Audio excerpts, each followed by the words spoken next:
Welcome back to the Arcane Pain. Today, we've got another specialized video for you today. We're talking to one of the Mortal Kombat greats, Mortal Kombat veterans. His name is Daniel William Clark. Thank you so much for being with us today. Daniel, how are you today? Are you well? I'm doing very well. Thank you, Arcane Pain, and thank you very much for having me on your show today. I really appreciate this. No problem at all. Do you want to give yourself a little bit of a shout out? Where can people find you? Absolutely, sure. You can find me on Twitter at Daniel W. Clark, DWC. You could also find me on Twitch at twitch.tv/ Daniel William Clark. That's CLARK, no E, in case you're wondering there.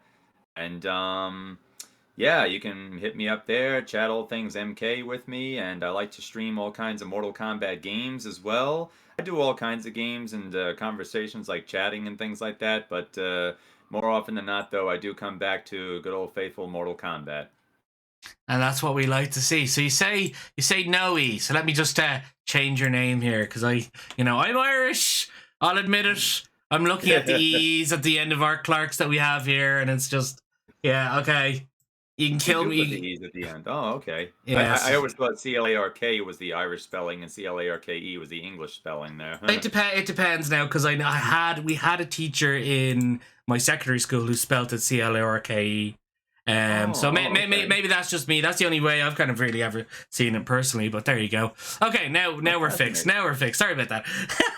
No problem at all there. That's fine. It's like Clark Kent, if that makes it any easier. Same spelling as him. Perfect.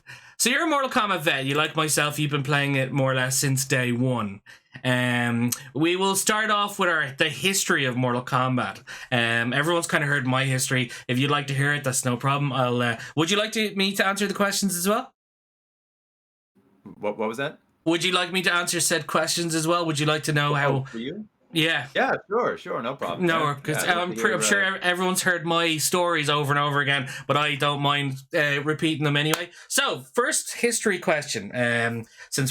Where and when did your entry to the Mortal Kombat universe begin? Like, what was your introduction and what happened and all sorts of stuff, if you can remember. Oh, that's a fantastic question, and yes, I can remember. I remember it very fondly too. My first introduction to Mortal Kombat was it was the year that the game had come out. It was in 1992, and I was at a bowling alley in New Jersey. It was North Vale Lanes, and I was there with my family. I had some relatives who lived in the area there, and we were bowling a few games and stuff, and it was pretty cool. We were having fun. Then after our first game, we decided to take a little snack break there.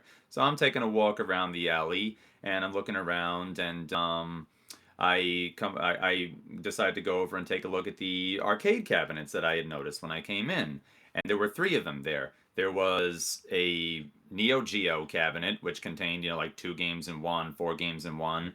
And then right next to that, in the middle of the three, was NBA Jam.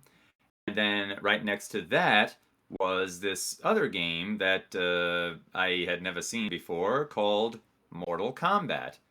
And I took a look at it and I'm like, wow, I was really impressed by how realistic the characters looked. It was just, showing the demo mode right there, just the attract mode. And I was thinking to myself, wow, this looks a lot like that other game that I was playing back home, that Street Fighter game right there, where it's one guy on this side, someone else on this side, and they're duking it out and going at it and such. There's rounds, apparently.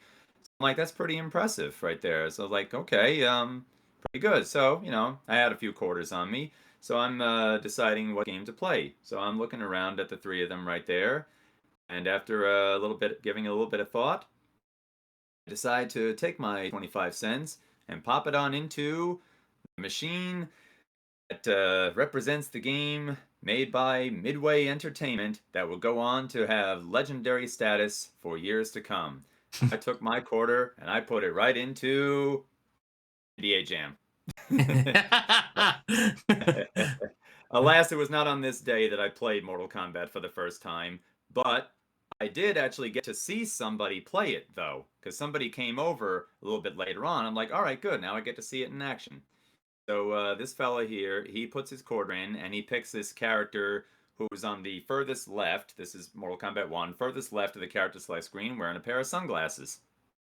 And I believe his first opponent was this yellow and black looking ninja character right there. So I'm looking at the energy bars. I'm saying, huh, that's a funny name. Cage? Was he a human or a thing right here? Whose name is Cage and stuff like that? Keep in mind I was very little at this time, so I hadn't been exposed to that as a name just yet. But anyway, so I'm watching him fight. It's like, wow, this is pretty good right here. It's really realistic looking, and wow, that is a lot of blood popping out of the guy every time he takes a hit or two. But then it gets to the end of the second round, and all of a sudden these giant flashing words that read "Finish him" pop up on the screen. There you go, finish him. I'm wearing my finish him shirt, and one of those aforementioned ninjas is right over here, and I believe this was the ninja that came next.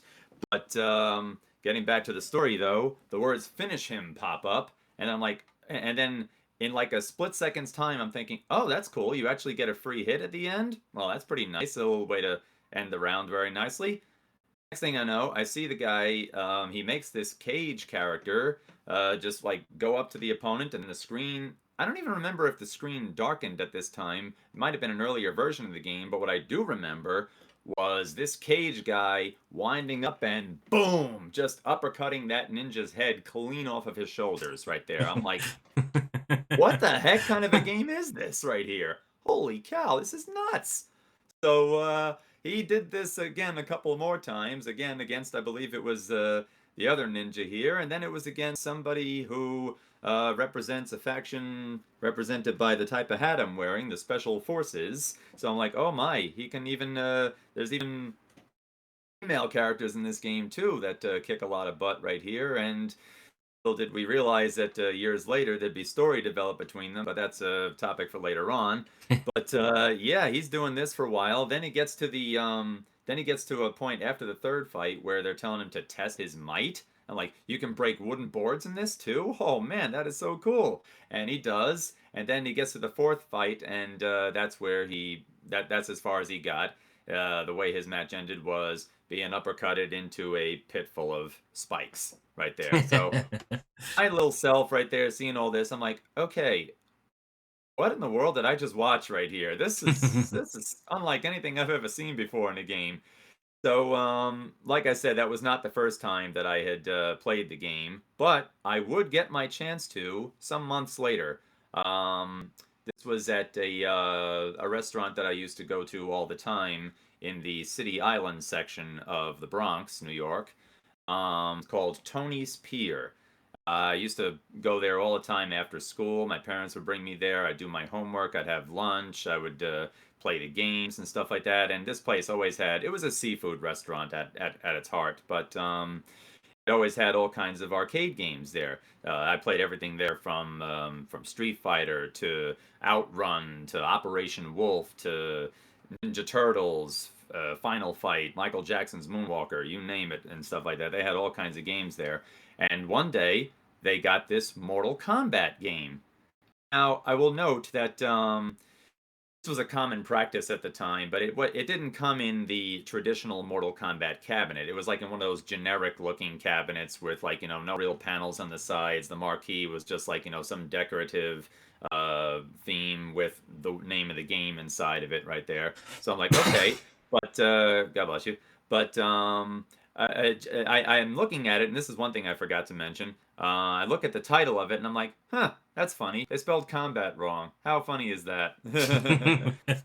Yeah, but then of course I play, and I'm like, all right, great. I get to try it out now. I get to see what it's like, and well, that feeling when you try something for the first time and you realize that, what, this is something I could see myself coming back to quite a bit. Oh, I felt that big time when I got to when I put my left hand on that joystick and my right hand on those action buttons right there. I'm like, oh yeah, this is something I'm going to be coming back to time and time again. This is really good. Brilliant. Wow. So like you had like two pretty much first instances of Mortal Kombat. First seeing it and watching someone else play it, and then first actually playing the game yourself, and then getting a whole different experience altogether. That's awesome. I'd say myself, in terms of my entry to it, was back in when it originally released for the Sega. I think I was about 3.5 years old. I'd just come back from creche, what we call creche over here. Anyway, and I walk into the kitchen and my dad's there with like a plastic bag full of stuff. And he goes, there was a guy at work who didn't want this. And I said, you might want it. And I'm like, what is it? I was like, it's a Sega. I was like, oh, cool, awesome. So I hooked it up to the TV. And I think the first game I played was, it was like a 3-in-1 game. It had Streets of Rage, Columns, and Return of Shinobi. So I think I played Columns first. And then I played Streets of Rage, and then I checked out Shinobi, which was very hard for me at the time because I was only little. And then I went on to Sonic the Hedgehog, which would have been the second sort of game I played. Well, third game if you were counting. Sorry, fourth game. But anyway, and then the one after that, then I saw this really cool looking cartridge that's got a dragon on it, like a really cool like dragon logo on it. It's Mortal Kombat. I was like, oh, cool. I'll try to pop it in. So, obviously, the music comes on. I thought the music was really cool at the time, especially the main menu screen, going in. Now, I'm a sucker for the likes of ninjas and stuff like that, so straight away went across to Sub-Zero and clicked Sub-Zero and played it. Now, the way we all know, but back in the day on the console version on the Sega, there was no blood. There was a secret cheat code to activate said blood. At the time, I didn't know what it was. And I was like, I played it and I didn't know any of the combos. I didn't know any of the special moves. I didn't know any of the fatalities. So I was like, oh yeah, it's okay. It's all right. It's not too bad. And then I put that aside and went back to Sonic. And then I think it was about 2 or 3 months later, I think I got one of them gaming magazines, which you don't really get anymore these days. And that had a Mortal Kombat like guidebook. I had a guidebook pretty much to every single character. It had all their moves, all their fatalities and stuff like that. And I was like, ooh, okay. So then I started going back to it, doing all the various different moves, like Raiden's electricity bolts, like Liu Kang's fireball, Sub-Zero's freeze, etc., etc. And again, and then the fatalities happened, but they weren't as gory. A lot of them were censored. So like when Kano took out the heart, all you saw was like a grayed out thing in his head Right. or his hand, and I was like, okay, all right. And then I think Scorpion's fatality was still the same. He just blew up in smoke and he's a skeleton, which is fine. Sub-Zero's, actually I can't even remember what happened with Sub-Zero's one back in the day. I think it's still kind of I think the fatality that they given Sub-Zero that wasn't as bloody was just he just did like a really big uppercut. He just like uppercutted him into the sky, and then he just came down, and that was it. Cool. But then so again, I was like, ooh, this is getting even better.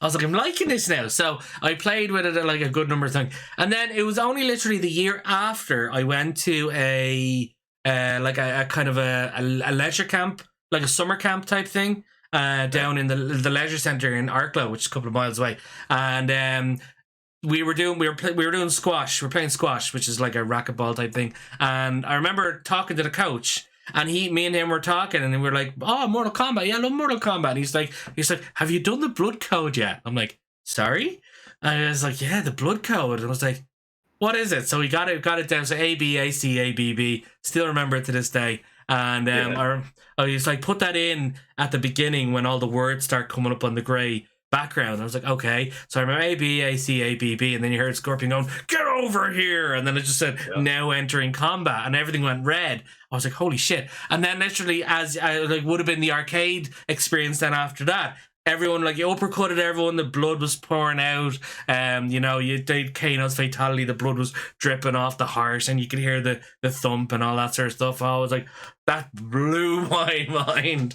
And I don't know if I was meant to be playing it back then. I was only 3.5, but there you go. Like, there was no age rating back then for games. Wow. So I was in love. I was in love instantly, and like I just been playing it ever since, more or less, really. Amazing. At 3.5 too. Wow, really starting early there. Holy cow. I know, right? You got me beat in that department. I was a little bit older than that there, but man, oh man, that's the fact that your squash coach there taught you the blood code, that's amazing. That was my intro to like games in general, really. You know, that's where more or less it all started. Pretty sure my dad's kicking himself now because I haven't stopped since that day. Like, you know what I mean? Because they're always telling me to get off my ass and all that sort of. Oh, you get off my ass. That's all right. Anyway, right. So to go on to question 2, that was a really, really good history lesson. by the way. Honestly, this HUD Nice. keeps Yours too there. Yours too. I have to second. admit, Oh yeah. before I think, my knowledge of squash, I've seen it played and stuff, but I think I Mm. first heard of it when I used to watch the show Frasier, and Frasier and his brother Niles, they would play squash all the time and stuff like that. So now I have something else to associate squash with aside from Frasier. It's like, oh, the blood code got taught there by to Arcane Pain. How about that? Learn cheat Exactly. codes for your favorite games. That's perfect. Honestly, I never thought it like you didn't think I didn't think he'd actually like looking back at it now. I'm like he's like a grown ass adult. He's telling a kid how to get a blood going on a game. I'm like, all right, okay, whatever. Amazing. That's still good. Anyway, so go back up to the history questions here. My second one would be more or less would be, what's your favorite moment thus far in all the Mortal Kombat games? If you pick one particular moment that you pretty much cherish and love, like out of the entire series, what would that be? Oh wow, that is a really good question right there. If I could pick one favorite moment in the whole series, Mm, um, well, I think a favorite moment of mine in the series. I don't know if it's my like a number one favorite moment there, but one really like red letter date in the series for me was when we got to see all the characters come together in Mortal Kombat Armageddon. And like even just that intro movie right there where you see all the villains on one side and all the heroes on the other side, they're all just coming together, and that's when it really hit me, because at the time we thought Armageddon was going to be the final Mortal Kombat game that we would get ever right there. So when that moment happened right there, I'm thinking to myself, wow, this is like a grand finale moment. And it also just hit me that, boy, series has been going on for quite a while, because this was like 2006 that this one came out, so this was like 14 years into to 2000, yeah, 14 years there. So I was like, wow, this is like where how far that Mortal Kombat has come in its journey right here, and it's just so amazing when you see it all laid out in front of you like that, because you could think about it, it's like, oh yeah, this has been around for a while and stuff like that, and I've been playing it for all this time. But then when you see it like really in front of you like that, that oh, all of these characters have been in this game series that started back then when it was just like 7 characters in the game plus the boss characters. And here we are now. It started off as just a tournament, to see who's the strongest in the realms. And now all of a sudden it's like this gigantic, war to end all wars in a sense, right there. So that was a big one for me. That was really something that stood out for me quite a bit. I guess another one, if I could add another in there, would be probably probably when the events of Mortal Kombat 3 had started up. Because up to that point, you know, um, when Mortal Kombat 1 happened, the whole story hadn't been fleshed out just yet. So, as far as we knew, this was just a localized tournament taking place on a remote island, and then, whoever wins, wins. Then by the time MK2 comes around, it's like, oh, this ain't just any old tournament. No, no, this is actually about a struggle for power and control right here. So then we win that, and, we think everything is cool. The good guys won and stuff like that. Then MK3 comes around, and now all of a sudden, the guys that we've been fighting against are now saying, you know what? Screw the rules. We're just going to invade you guys anyway, right here. So that kind of made it seem like, oh, this is where things really got big right now, because before, yeah, the tournament in MK1, that had a more localized to that area feel. Even the Outworld tournament in MK2 felt like, okay, yeah, this is big, but it's taking place over there. We're fine over here. But then MK3 comes around, it's like, oh man, they're coming into our world now. Holy cow, this is nuts and stuff like that, And I think it hit home with me, especially because one of the stages that you see in MK3 is a very Manhattan-looking skyline, and me being a lifelong New Yorker, I'm thinking of this, and as somebody who, when he passes by certain parts, he can see the Manhattan skyline right there. I'm thinking to myself, coming. We got to stop him. That kind of a thing right there. You That's see the portal priceless. open up. It's like, get out of my city, Shao Kahn. That kind of a thing right there. So That was a big moment for me as well, especially when going to the arcades to play MK3 and stuff like that. And me and a lot of other kids would be playing it, and it was just both for in-game reasons and sentimental reasons, like what it meant for me at that point in my life with the friends that I had and stuff. That was a big one too. Very cool, very cool. I think I might throw in two as well myself here. I think one that stands out for me. Okay, I'll do this one. They're not in any particular order, but definitely the one that sort of stands out for me was when Deadly Alliance came into the picture, and Liu Kang just died.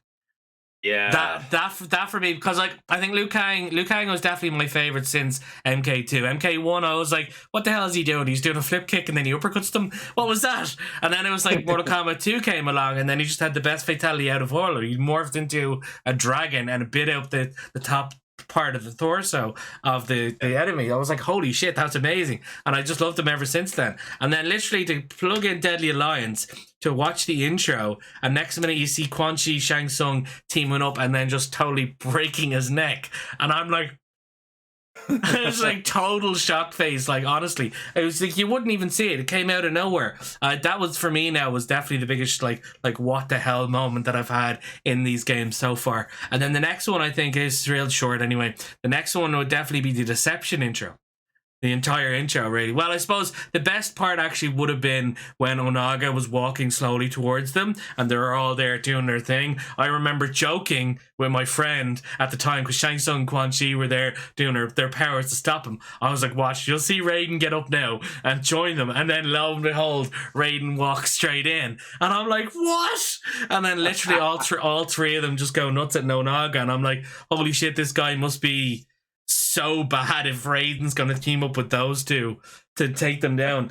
Like the whole fight between Raiden and Quan Chi and Shang Tsung was amazing, and then Onaga coming in and them all teaming up and stuff like that was just over like just it blew my mind again. You know what I mean? And especially it was nice to see them kind of show off something like that in Aftermath in MK11 during the story with Shang Tsung and all. I thought that was pretty cool with Garrus, but didn't hit as much as Deception did, that's for sure.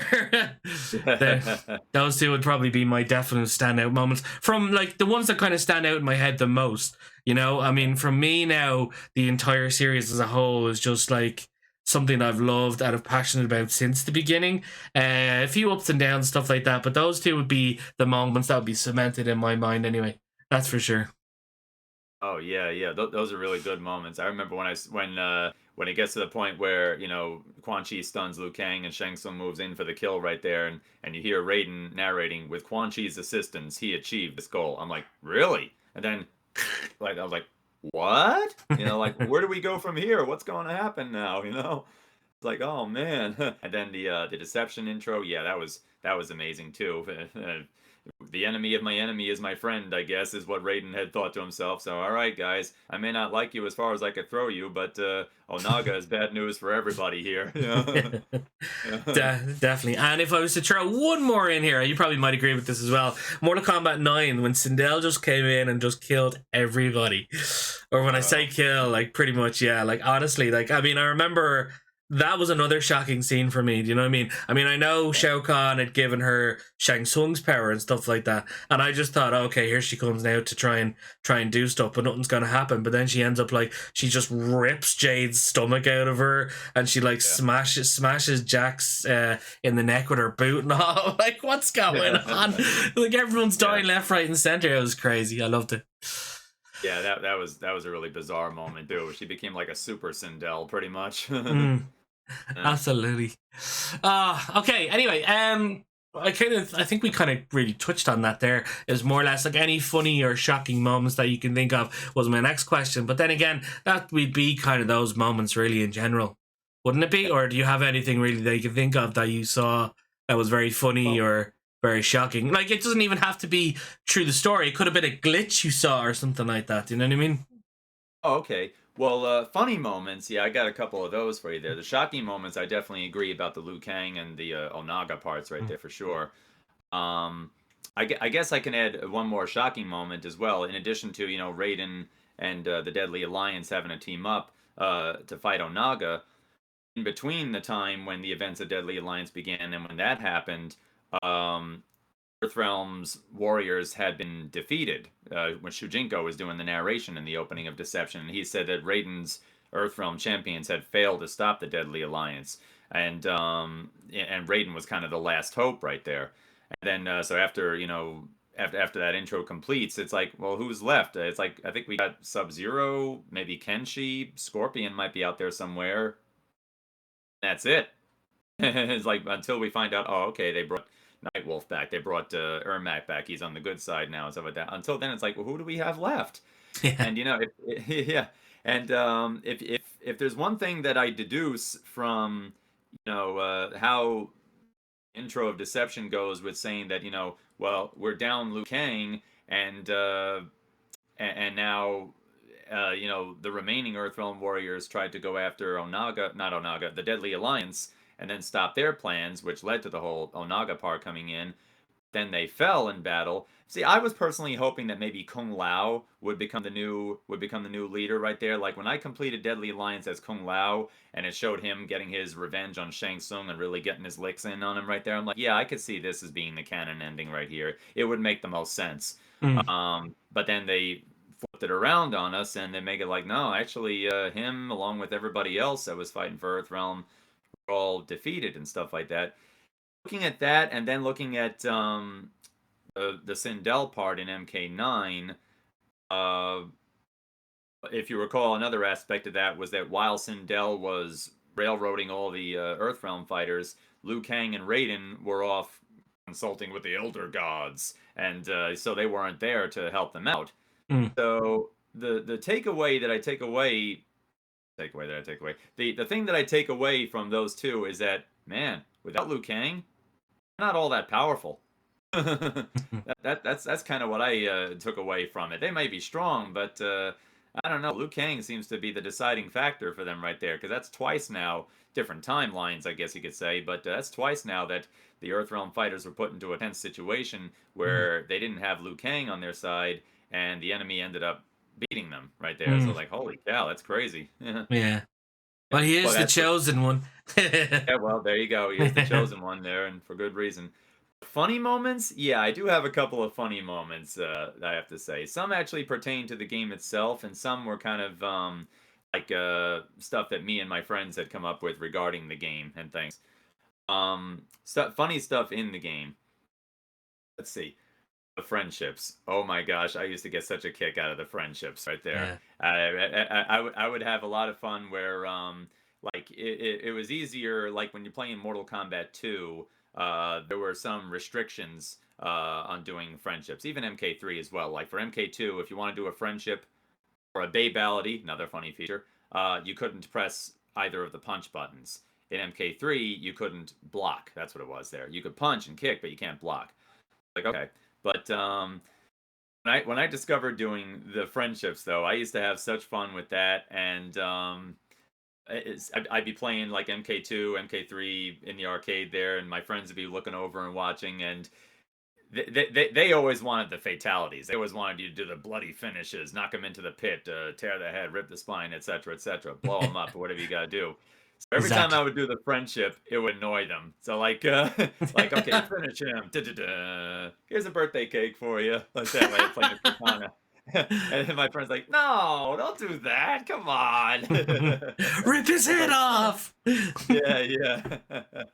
But I remember one instance where I was playing against somebody and I was Sub-Zero. This was MK2. Mm. And if you recall, in MK2, Sub-Zero had one fatality that kind of came in two parts. Right, you would deep freeze him first, and the screen wouldn't darken just yet because that was like part one of it. Because part two came where you had to go up close and do the configuration to uppercut him and blow him to smithereens. That's when the screen darkens, and that's when you get the fatality credit right there. Well, due to the fact that the deep freeze part involves the kick button rather than a punch button, here's what I ended up doing. Okay, I do the deep freeze, right? You probably see where this is going. Yeah, I do the deep freeze. Yeah. I go up close to him, and I do the configuration or something, which does end in a down, just like the fatality part. It does involve hitting down at one point. But then I go down. I press the button. The screen darkens. Sub-Zero's in the crouch position, looking like he's about to wind up and deliver the coup de grace. and then buy a Sub-Zero doll. That's brilliant. Yeah, that was like such a fake out that I pulled on the opponent right there, like psych. But oh Amazing. man.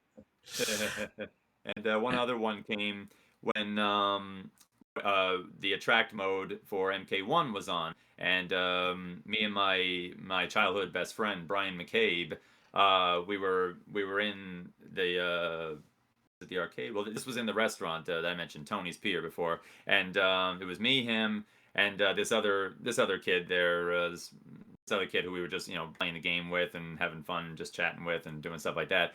Every time it got up to the attract mode where it got to Goro lives, and it shows a picture of Goro like that, my friend Brian would go behind me and he'd provide the lower two arms, and I do the upper two arms right there. Goro lives, like that. Oh man, Brilliant. that was fun. I think for me, so I'll do one funny moment that I can remember, but then I'll also do one moment that I thought was a bit odd. Now, I don't know, like, okay, so I'll do that in a second. So the funny moment was, me and my friend, I used to always go up to my friend's house. He used to live up the road, and we'd always play co-op Shaolin Monks. We loved playing co-op Shaolin Monks, and we've been begging for everyone's been begging for a HD remaster or Shaolin Monks 2 and have online support for co-op. Amazing. That would be amazing. But I remember going up to his house one day, and it was weird. So normally, like, we do the codes to be able to be other people in the game. So I was able to, like, I had an action replay disc, and I used to be able to say, I want to play as Kintaro or Goro or Shao Kahn, like I was doing the other day when you saw me on the stream there. But back then you had to do the action replay disc. It was a whole ring around to get it. And one of us was being the cool person, but the other person had to still be either Liu Kang, Kung Lao, Scorpion, or Sub-Zero, because you couldn't get past doing the fatality or the multality or the brutality without one of them.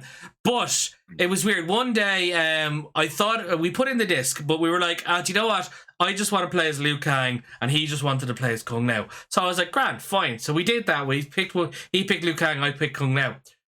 However, when we were going through the story mode cutscenes, they were flipped.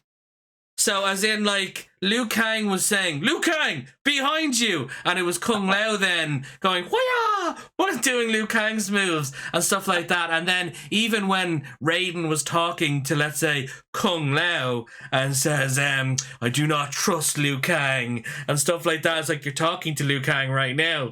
Do you know what I mean? And we're like, what's going on? And then even the bit in the Living Forest when the cutscene's there where Liu Kang does the bicycle kick, it's Kung Lao doing the bicycle kick. And we're like, what's going on? And everyone's like, oh, you must have modded it. And I was like, there was no mods back then. This is the PlayStation 2 disc. I was like, there was no, like, it was after we did the actual replay, we just reset it to reset everything back to normal. We didn't put on any cheats or something. So I don't know how it happened, but it was just so funny to see. Do you know what I mean? Yeah, it's just one of those in-game things. It's like, wait, what? Yeah. Oh, that's amazing. It was so funny. We played the entire story like that, and like all the cutscenes and all were just so hilarious, flipped and stuff. And another weird, the weird thing I was going to talk about was, I am convinced this happened. Now, I was only young. I was only maybe about 5 or 6, but I'm still convinced I saw this. So I was on holidays down the country, and we went down to a little arcade area near the beach, because it was like, it was an area just there, it was shop and all, and there was an arcade and stuff. And I went in and I saw the Mortal Kombat 2 cabinet. I went up anyway and I was watching someone play it, and the background was this roped bridge, and the background was all like, it was raining and it was dark and lightning going off and stuff like that. And your man did, Luke, this is how I found out about Liu Kang's fatality, by the way. Your man did his the down forward back triangle, but Liu Kang's dragon wasn't green, it was brown, and it looked like a proper full-on dragon. It wasn't like the skinny, like, green dragon that he did. It looked like a proper full-on brown dragon, and he chomped the guy in half, and then it went back to normal. And like at that stage I had to go because we were going anyway. But like, I don't know what that was. It wasn't Mortal Kombat because we know Mortal Kombat. It's Skinny Green Dragon and stuff like that. So I don't know if it was a different game back then or if it was a modded version that your man apparently edited himself or something like that. But this was years ago. I don't think anyone was able to even mod these things back then. That's amazing. Yeah. I know, all right. I was gobsmacked. I was like, how come my tracking does like that? Unless I'm just delusional and I was drugged as a kid and I don't know what I was seeing on screen or something like that. To be honest, because like I've said this in forums before on the Mortal Kombat, some of the Mortal Kombat fan sites, and like everyone was like, "Are you sure you weren't talking about some other game or something like that?" I'm like, no, it genuinely came up. It was Mortal Kombat 2, same sides, same name and all that sort of stuff. It was just different, like, you know what I mean? I don't know what was going on there. Maybe it was like an earlier version of it, like an earlier revision or so. Like I remember seeing some pictures and even the early advertisements for it. Well, I didn't see the advertisements until later, but I remember seeing like pictures in GamePro and stuff where Johnny Cage, if you remember in MK2, his alternate attire had him wearing the black pants with the red stripe, whereas his main player one attire had him wearing the black pants with the blue stripe right there. So maybe in an earlier rendition, I'm only speculating here, but maybe an earlier rendition, Liu Kang's dragon was colored brown instead of green or so, or I don't know. Yeah, it's a possibility, but surely someone would have remembered it. Do you know what I mean? I just That's like the I've odd said it. part there that more people don't remember. Yeah. I've said it to a few people, and they're just looking at me like I have three heads. Like, do you know what I mean? It's crazy. But anyway, just for you. All right, I know. I don't know. Anyway, to go on to the next question. So we know Mortal Kombat is now 30 years old. 31 this year, anyway. All right, if Mortal Kombat is to go on for another 30 years, which it probably will be because it's amazing, do you feel it'll probably stay as strong as it is today, or do you think maybe it might go downhill a bit? That's a great question there. 30 years definitely is a long way to project. I guess like any franchise, even Mortal Kombat itself has gone through this. It's possible that it may very well continue for another 30 years. But I don't know if it's going to be like, oh, it's going to be, hot all that time and stuff like that. Because we've already seen periods of ebb and flow in its initial, even within its initial 10 years of its existence. After the time Mortal Kombat 4 and Mythologies came out, there started to be a little bit of a dwindle period in the amount of games we would get, and even the demand for it kind of tapered off a little bit right there. Then sure, you could say that a lot of that may have had to do with the fact that the staff at Midway had been changing and stuff. Very well, that may be the case. But then 2002 comes around and we get Deadly Alliance, and that kind of reinvigorated everybody's interest once again. So I do think that, yeah, it could very well continue for another 30 years. I mean, there's franchises, video game franchises and movie franchises even older than Mortal Kombat that are still around and, are still in existence. I mean, I'm pleasantly surprised that we're in 2023 and people are still talking about Teenage Mutant Ninja Turtles in one form or another. I mean, that's, the original cartoon came out when I was very little, but now I'm able to talk about it with my young nephews. And, I get to share my favorite moments from the cartoon that I remember, and they get to tell me about the ones from the current era of shows and things like that. Same thing with, like, the Power Rangers franchise. I mean, I was a Mighty Morphin kid right there, but now you got, they're celebrating their 30th anniversary this year, interestingly enough. And they're doing something for, fans of different ages. One for the fans who remember it from back then, and one for the current fans, with the current season that they have. Even bringing it back to the video games there, look how long, people have known about Super Mario Brothers and stuff like that. You got video game franchises like Legend of Zelda that are still revered to this day and stuff. And that's it's about maybe 35, almost 40 years or something like that. So, they've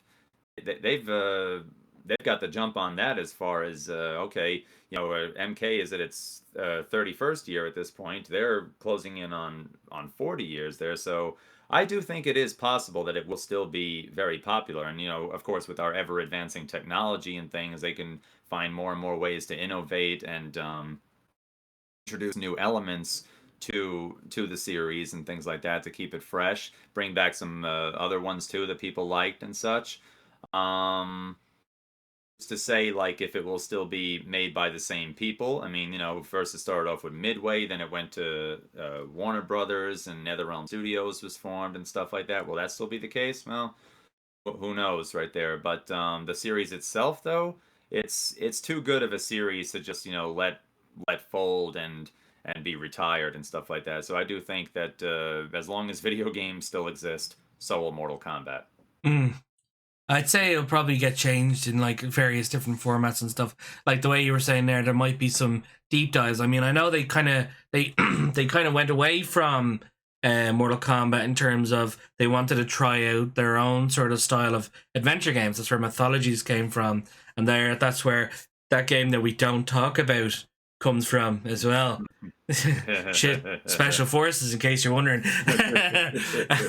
And then and then but then they nailed it. They nailed it with Shaolin Monks though, like 100%. Like they have that sort of a game to be able to give you that sort of an idea of an adventure type game that you can go into, and like you've got like you can get points and level up your attacks and stuff. Be able to play as Liu Kang, Kung Lao, and of course Scorpion and Sub-Zero, which are the poster boys anyway. Which was just amazing as well. And plus it had the Mortal Kombat-esque style of versus mode where you could be Baraka and all as well, which was really cool in my opinion. So there's definitely like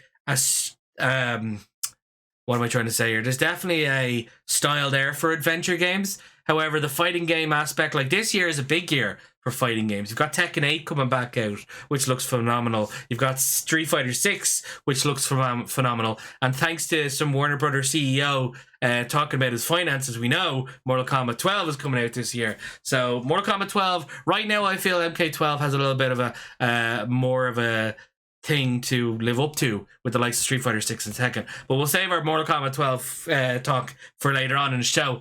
If I was to go on to the next question, let's see. This is a good one. So if you could suggest a cool either fighter, arena, or fatality to Ed Boon and the team, and they consider it for the next Mortal Kombat, what kind of a thing do you have anything in mind? What kind of a fighter you'd like to see, or an arena that you'd like to see, or even a fatality that you've thought up of in your head that you'd like to see in a game? Oh, that's a really good question there. Well. One arena that I was very happy to see that I would argue probably would be the kind of thing that I might dream up myself was the Retrocade arena that we got in Mortal Kombat 11, Yeah. where it's seriously an arena where you go into and there's arcade machines everywhere, including classic Mortal Kombat machines. Even the tournament stage was like that too, having the cabinets there and a crowd cheering you on and stuff like that. So those are pretty cool. If I could add any any arena that like I could dream up or something like that, I'd probably add a Tony's Pier from City Island arena right there, because that's where the journey started for me playing the game right there. And I guess that would be that would be an arena, maybe even like places where I played the game. That would be something like I used to belong to this beach club when I was a kid right there where they have Mortal Kombat all the time, and that would be a cool place. Maybe a pit fatality could be knock the guy into the swimming pool and there's piranhas in there or something like that. I don't know. That would be which kind of ties into what would be a good fatality. But as like another character maybe. Well, I could certainly sit here and say, hey, I'd love to be a character in the game. Why not? Right there. Absolutely. I'm glad that it seems like if I'm reading where they're going with the story correctly, I'm glad it sounds like we're finally going to get to see the great Kung Lao in action. So that would be really interesting to see. Um, maybe even a like a younger Shujinko or something like that, because we Mhm. saw him in Mortal Kombat Deception. We got to pretty much grow up with him in that game in the conquest mode. So if the game takes place during that time, maybe we'll see like a younger version of him or something like that. That would be interesting. Um and what else right there? Well, probably yeah, probably a fatality. Like I mentioned, like I could think of cool pit fatalities and stuff like that. Maybe there could be a stage where somehow, some way, you go into like a digital realm or something like that, and a fatality has you kind of, to use a Tron term, to kind of de-resing the opponent in a Yeah. sense. That might be pretty cool. I remember actually dreaming up a couple of fatalities as a kid, to tell you the truth. During lunchtime in school, me and my friends would be playing Mortal Kombat Pretend. Of course, we didn't actually rip anybody's body parts out or anything like that. The teachers wouldn't have liked that too much. But like it's like Mrs. Clark, what is your son doing tearing this voice? But What? yeah, but true story actually. This was when MK's 1, maybe MK2 had come out by this time. Figure this was like when MK1 and 2 were out. I actually came up with, me and my friends were trying to come up with our own ideas for fatalities, and I actually had thought up the idea of a fatality where, instead of stopping at just ripping the opponent's head off or tearing their heart out, you rip their whole skeleton out of their body. So fast forward to whenever it was between that time and when MK3 came out, and lo and behold, Kano has that very fatality where he rips the opponent's skeleton out.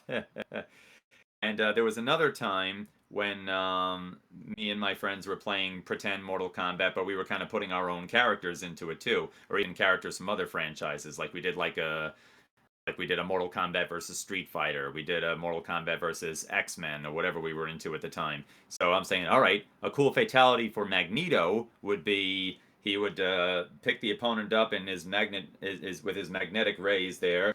He'd cross his arms over like this, and then he'd go like that, and it would rip the opponent apart in half, Hmm. just like that. And I believe Kenshi did a similar fatality in either Deadly Alliance or Deception, if I'm not mistaken. Deadly Alliance was the Um, one that he popped the eyes out and like crushed them into a ball. oh, Um, right. Oh, so this was probably Deception then. Yeah, where it hmm. was Kenshi. Might have even been Ermac. It was somebody who used telekinesis. I want to say it was Kenshi, but it involved. But they picked them up. They didn't do it like this necessarily. They just kind of picked them up and went like that. But the idea was the same. So I'm thinking, oh, Midway, were you watching me when I was having my recreation time right there and taking notes on a notepad? I just had someone in your yard going, yes, I like Yeah, it. that could Someone from work. Midway, like, Yeah. Where's my royalty check, brother? Yeah. that's awesome. So yeah, for me now, I would really like. Obviously, everyone would love to be in Mortal Kombat themselves, like sort of. Like, it'd be really cool if they did like a special guest sort of thing. I mean, if they brought back Creative Fighter, I mean, it didn't come down well in Armageddon, unfortunately, because like all the Soul Calibur games and all were out at that stage, and they do amazing like Creative Fighter type things and all. And I think that's more or less kind of what everyone thought it was going to be like. I mean, don't get me wrong, the stuff that they had there was pretty cool, like being able to kind of bring out your own sort of like, and being able to type up your own story and all at the end, which is unfortunately like he didn't actually say the story or anything really, but it was still pretty cool to see. Arenas, not really. I think I like the arenas they have in it altogether. Like, are really good. I wouldn't have one that kind of pops off the top of my head. Fatalities, on the other hand, though, I've always said to myself, like, what are they doing these days with like arena fatalities? Like, they're really not. They're really missing big opportunities for arena fatalities. I'll give you some examples. So in MKX, the jungle area. Yeah. There was a giant crocodile in the background of that jungle area that kept coming out of the swamp and going into the swamp and stuff like that. So why wasn't the arena fatality? Was because there was a big vine thing going across the swamp, like, and I was like, why couldn't be the arena fatality? As you uppercutted them, the guy went off to grab onto the swamp, the thing that going across the swamp, and then kind of dangling there, and then the crocodile would come up and just chomp his lower thing off, and then like it eventually like kind of die, fall into this thing, and then the thing would just, or the crocodile would eat the rest of them. Do you know what I mean? I was like, that was a big missed opportunity there. Like you see the jungle, you see the crocodile, you're like, it has to have something to do with him. It has to have something to do with him. Don't get me wrong, the Kraken one was really good. I liked the Kraken fatality in MKX. Even in MK11, you've got like, you're at the Special Forces Command and you've this gigantic like missile turret thing behind you, and yet they never did anything with that either. I'm like, come on, you could have easily had something like, I don't know, she shot off a missile up into the sky and came back down and just, you know, blew him up or something like that.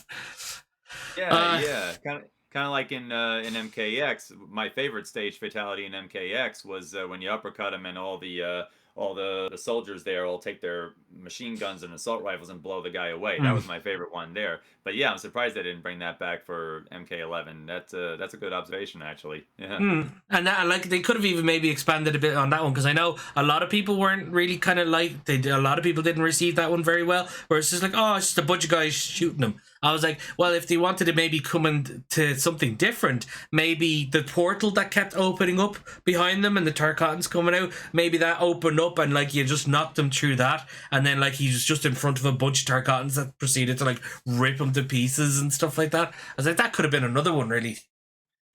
True. Yeah, that would have been a good idea too. I was like, yeah, NetherRealm, I'm available to hire if you ever want. You know, it could have easily. There's like there was so many ones going through that you could have thought had like even Raiden's Temple. Why couldn't he? Yeah, why couldn't like you knock him into something and then next minute like a lightning strike comes down and just blows him up? I mean, yeah, it could have just been, let's say, Raiden's fatality, but it's an arena style fatality, which would have been pretty cool. True. What can you do? Yeah, there you go. free ideas there. But like, even though like the arena fatalities just seem to have gone downhill. Don't get me wrong, they went nuts in it with Deception and Armageddon, where you can knock people into it halfway during the match and next minute they're fine. But that was funny. That was the way. That was why we all loved Mortal Kombat back in the day. It was all the humor and stuff. And 9, there was, what was in 9? There was the Living Forest. There was the Deadpool. There was the Subway. And was there any others? On the PlayStation 3 version, there was the God of Kratos, War temple right there, where you can essentially choose what type of pit fatality you want to do. You hold them over, and depending on the button you press, you either incinerate them or you chop them up with blades or something like that. Yeah. And then but then MKX came along, and then there was just the Kraken one, the machine gun one, and then there was what was the other one? The Pit. Wasn't there the Pit? They brought the Pit back, didn't they? Yeah. I think they did bring the Pit back, yeah. Yeah. Sure, and then MK11, all there was the Deadpool, there was Shaolin Temple, which wasn't that great in my opinion, and then there was the tournament stage, which I thought was very funny. You know, taking an arcade machine and smashing them. Yeah, that was funny. But that's it. So they seem to be kind of moving away from arena fatalities, if anything. I mean, maybe they didn't have enough time to animate anymore, which is fair, because like that's what I didn't like about every 2 years there was a game. Because then they didn't, because like back in the day when we had Deadly Alliance and Deception and all, they were always 4 years apart, which gave them plenty of time to stuff as much content in it. Now this year, it's been what, four almost 5 years from MK11, so hopefully they're stuffing it with lots of stuff. Bring back all the cool crypt unlockables like cooking with Scorpion and stuff like that. And even like back in the Deadly Alliance day, there was a behind the scenes and a day in the life of creating Mortal Kombat that you went off with Ed Boon, which I thought was amazing, and I'd love to see something like that again. Maybe even a tour of NetherRealm Studios. I don't think we've ever gotten that. Like a proper tour of the NetherRealm Studios thing itself. I think you're right, because we got like a tour of Midway, even on that very behind the scenes video that you mentioned right there. Which, by the way, I love that too. That's one of my favorite behind the scenes videos ever, right there. Even in if you remember the VHS tape that they released about the making of Mortal Kombat Mythologies, Sub-Zero.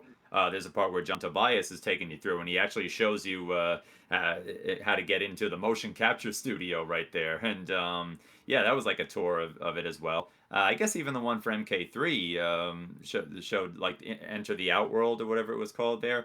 Shows him behind the scenes, like recording the blue screen the characters, fighting up against the blue screen, stuff like that. But that was all Midway, though. I don't think we ever did get a tour of NetherRealm Studios, aside from maybe the little pictures they show us on Twitter every so often, right there. Yeah. Warner Brothers and their locked doors of secrets, like, you know what I mean?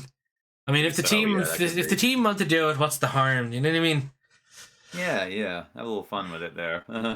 Now, if I was to go, if we do a little kind of a speed round here in the next couple of questions, really, because they're very basic questions. Okay. Right. So, what is your favorite Mortal Kombat game of all time? Hmm. My favorite Mortal Kombat game of all time would be Shaolin Monks. I Of course. absolutely love Shaolin Monks. I think it's a terrific game. It combines the best of one of the all-time great MK games in Mortal Kombat 2. Gives it an action twist. You can play it multiplayer with your friends and stuff like that, and it's great. It's got a lot of good variety. It's got a great story. It's got great play mechanics and everything. If we're not talking about including the spin-off games, if we're talking just the fighting games, I would say Armageddon. It has everybody in it. It's like it's like an all-inclusive, absolutely every combatant from A through Z in it in this big battle. If you have a favorite character and throughout the entire series, odds are they are in there, and you can create your own character to throw in there as well. Oh yeah. Absolutely. I think myself would definitely be Shaolin Monks if it was the side games. 100%. Can't go wrong there. And then if it was the fighting games, personally, I'm going to say Deception, mainly because Deception had really cool like puzzle combat, chess combat, because this was all newly done and stuff, and I was like, whoa. And then I just felt there was a lot more to do in that conquest than there was to do in the Armageddon one. Because I know you were saying in one of the tweets that were posted there in Mortal Kombat, like, what conquest did you prefer? You preferred Armageddon's conquest because it was a different, like, it was a real cool fighting style and stuff, and then it was one-on-one combat and all, which was great and all. Just for fairness with Deception, with my one, the whole thing about adventuring, traveling across all the different realms, all the different unlockables and stuff, the secrets, like having to wait the first of the month at 10 o'clock just to get Liu Kang's human outfit and all that sort of stuff. Yeah, And, yeah, and right. it's only there for literally 5 seconds. So if you go over it, you have to wait another month. Um, Yeah. but like, just personally now, I think, yeah, Deception really, and there was a good cast of characters. There was a good number of unlockables in the crypt and all. Onaga was a fairly decent like end time boss, although I thought he was a bit too easy with the whole thing about being able to take the Kamidogo and then he ends up getting sick and stuff. I was like, yeah, it's just not Shao Kahn anymore. You know what I mean? But I Yeah. just felt the game overall I thought was really cool in personally, but that's me.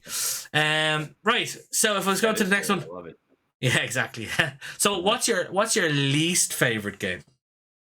My least favorite Mortal Kombat game. Well, honestly, I love a lot. I love all the Mortal Kombat games for different reasons, but if I had to choose one that's my least favorite, yeah, I would have to say Special Forces right there. Okay. Now that's everyone's least favorite, other than Special Forces. Yeah. All right. Other than Special Forces, well, let me just say this regarding Special Forces. I didn't necessarily think that it was a bad game. I thought it was actually a pretty decent game. It just wasn't what a Mortal Kombat fan wanted, though. It didn't have the Mortal Kombat feel to it. Hmm. That's my number one gripe with it. But as a ordinary action game and stuff, I actually thought it was pretty good.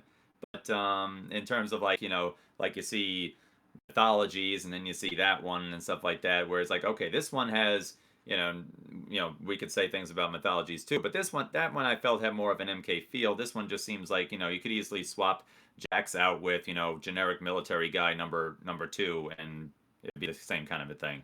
Hmm. But other than Special Forces, though, least favorite Mortal Kombat game, probably. Okay, my least favorite Mortal Kombat game would probably be Mortal Kombat 1 on Game Boy. Mortal Kombat 1 Ah. on Nintendo Game Boy. Okay. Oh boy. Yeah. Mortal Kombat 1 itself, great, but the Game Boy rendition, if you want to see if you want to see what it's like when you get a serious case of like what do they call it? Input lag where you press the button and there's like a delayed reaction or something like that. Oh my gosh, I struggled with that for so long right there. Like I'm trying to do the move, down forward B, and it's like your character going "Oh, you want me to do it? Okay." Vroom, like that, you know? Yeah. It just like it took forever to respond, Hmm. and it just felt so clunky, so awkward, and things like that. So, yeah, it may or may not be kind of cheating, narrowing it down to a certain port. But if I had to pick one other than that, that's what I would go with because I didn't really have a very pleasant time playing the Game Boy rendition of MK1 right there. Oh Yeah, boy. I don't think anyone did. Those ones are terrible. Yeah.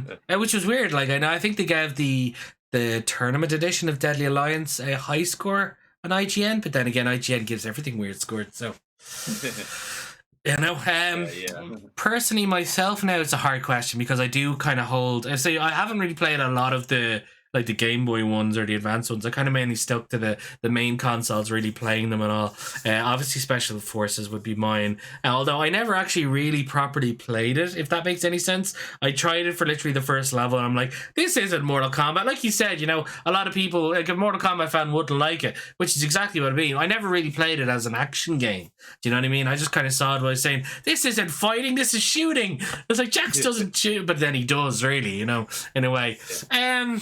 I don't know. I have different opinions. If I was to take one and maybe move it to the bottom of the list, if are we talking? Am I talking 3D or 2D, or maybe all of them together?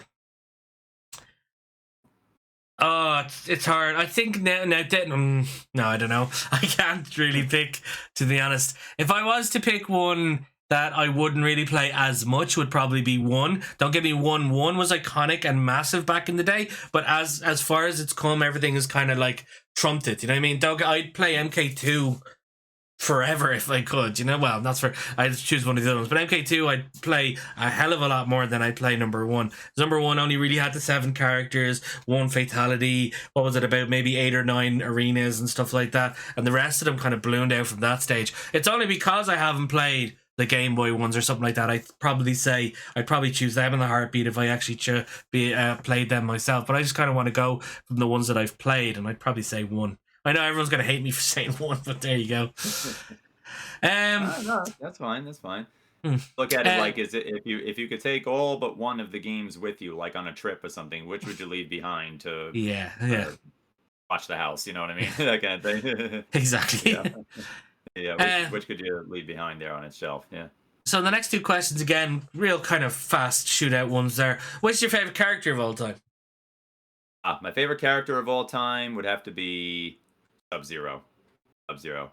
I love the yeah, I love the backstory that he has and stuff. I love how particularly Kuai Liang Sub-Zero. I love how he had such an evolution of character from MK2 all the way up to Deception and Armageddon in the original timeline.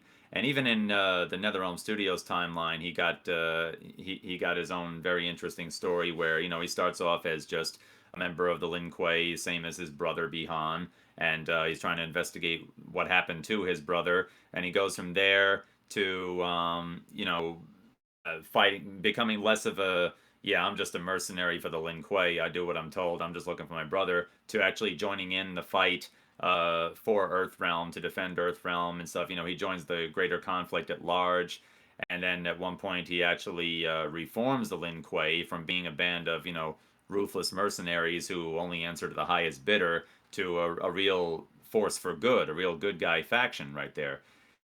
Now that I'm saying it out loud, in a way, it's almost like Sub-Zero. It might sound funny, but it's almost like Sub-Zero is the Han Solo of Mortal Kombat, right? Because Han Solo started off as just a pirate and smuggler. Like, I don't care about the rebellion against the Empire. I'm just in it for the money and stuff like that. But then as his story goes on, he makes new friends, and you know, he falls in love with the princess, and he becomes a top-ranking general in the rebellion to restore the alliance and stuff like that. So it kind of mirrors, it kind of seems similar to what Kuai Liang goes through. And I remember somebody saying this. I'm like, yeah, you know, that's actually a really good way of putting it when comparing where Kuai Liang goes in his journey to how things end up with Bihan. Uh, in MK2, there was almost not a whole lot of different ways you could tell the two apart. You could easily say, oh, that's the same Sub-Zero from MK1, okay, or that's a new Sub-Zero, okay. You could easily do that, but then by the time you get to like Deception, the differences between, and then you find out like what ultimately happened to Bihan, him becoming Noob Saibot and such, and really becoming Netherrealm Enforcer #1 and stuff like that. The differences between the two have become so vast that you could almost argue that one is the evil twin of the other, or something Hmm. like that. That kind of a thing. But also because of the great moves he has, the fact that Sub-Zero's Ice Blast gets the player a free hit, and he's got some really good combos. I love the slide and things like that, and the Spine Rip, of course, legendary fatality, and he's always had really good moves. He has a good look to him, and well, thanks to the performances of guys like John Turk and Steve Blum, I've done everything I can to practice my Sub-Zero impression every once in a while. So really cool. But Nice. yeah, Sub-Zero though is got to be my all-time favorite Mortal Kombat character.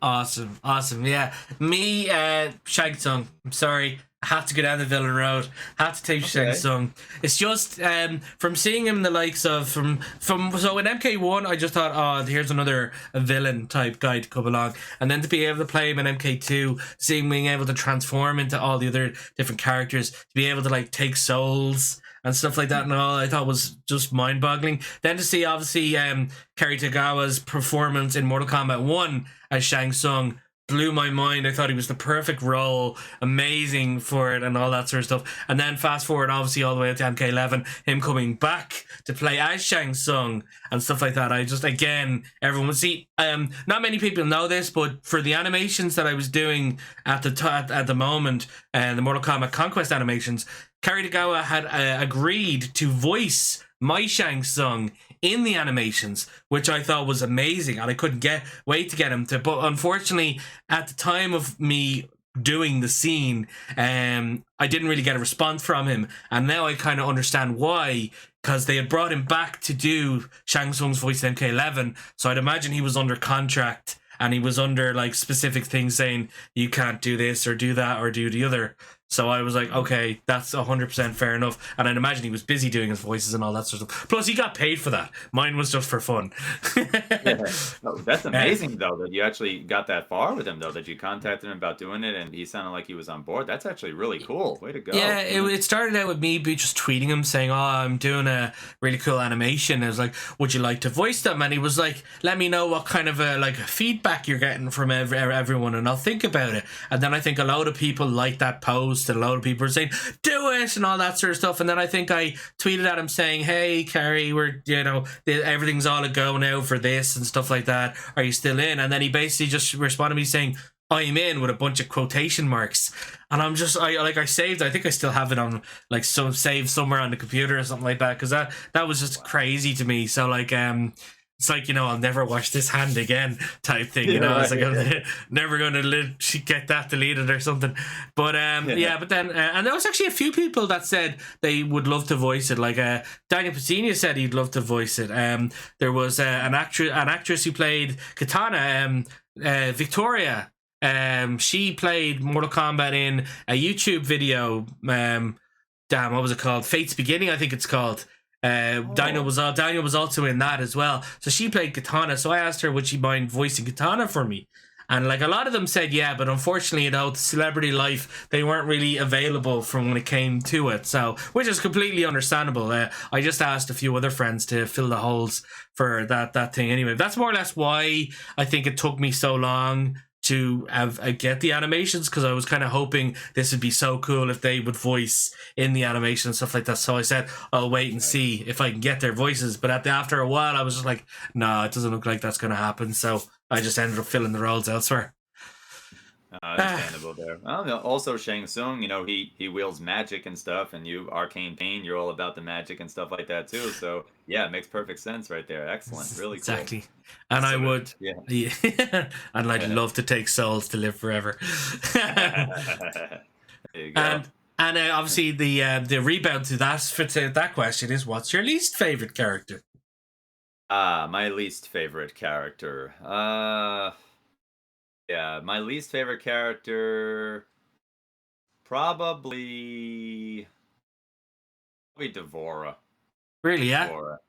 Yeah, I she just gives me the creeps right there. I'm just like, oh gosh, Devora there, and I don't even mind her way of speaking. I actually think it's cute right there. This one is happy to help you with your help right there. But Yeah. it's like, they put her in spots where, particularly like in when she came in MK10, she's the one who wipes out Baraka, and she's the one who gives her own version of a kiss of death to Melina, and then in MK11 she gets the killing blow on modern day Scorpion and stuff like that, Hanzo Hasashi. So I'm like, oh, and it's like, man, she's like killing off all the cool characters right here and stuff. And I don't know, like you go into her lair and it's like a giant bug's nest and stuff like that when you're in the crypt in MK11. I'm just like, ugh, no, thank you, that kind of a thing. So yeah, it's yeah. Whenever Devora's around, I'm like, where's that can of bug spray? Yes. Don't piss off the Melina fans. That's like a very underlining thing right here. Because honestly, Yeah. like when Devora did that to Melina, oh god, was that just a massive onslaught on Twitter? Oh yeah. My least favorite would definitely be Cobra. Like, he's a fucking discounted Ken. Come on, how can anyone not see that? It's just like, it was funny. One of my mods, Karaoke, she also like despises him like so much because again, he was just literally like, I think, a throw-in character. Do you know, sort of way? And it's like, oh, let's take Ken, but let's take off his yoke. Let's give him some karate gear, give him some kendo sticks, and give him part of the Black Dragon in some aspect or way. Do you know what I mean? So I was like, yeah, he doesn't really fit. Like, it's so funny actually. A lot of people I feel would say kind of like Suhao, and a lot of people didn't like Suhao when he came into Deadly Alliance, and I don't know why. Again, maybe he could be the same sort of a thing. He's another kind of throw-in character, but I thought his design was pretty cool. The way he had a gigantic laser in the chest and all as well was pretty cool. But I don't think we'll ever see him again, really, to be honest. Yeah, even some of the MK staff weren't too thrilled about him after the fact. Like, if you look at the behind the scenes when they released Mortal Kombat Armageddon, and they were doing those trading card videos there showing the bios of all the characters, John Vogel himself had even said, okay, after we had established that in Jax's ending in Deadly Alliance, which is considered canon to the timeline there, he caught up with Suhao and he ripped the implant out of his chest. We were prepared to say, okay, yep, that officially happened. That's how Suhao meets his end right there. But then he said, but then Mortal Kombat Armageddon is here and we bring everybody back, and thus, as a result of that being the case, Suhao is now back in this game. Much to my dismay, he says. I'd say that's more or less why they thought up the whole thing when Aaron Black comes in and drops the head. It's Suhao's head. That rolls out. Yeah. I was like, that's a personal satisfaction for the team right there. Like, yeah, there you go. That's amazing. Sorry about this, guys. Here he is. There you go. What's left exactly. That would probably do it for my history questions, really. Unless, do you have a question or anything that you'd like to ask, or do you want to move on to the next sort of aspect? Let's see. Do I have anything for you? Like history question? Anything history-wise, or anything you're interested to kind of know from me. Okay. Let's see. You said that was it that you were when you were playing the Sega game right there? You played the Sega. Do you still remember? In addition to the blood code, there was another code that you could put in the Sega version that the Sega version was noteworthy for. Do you remember what that was? No.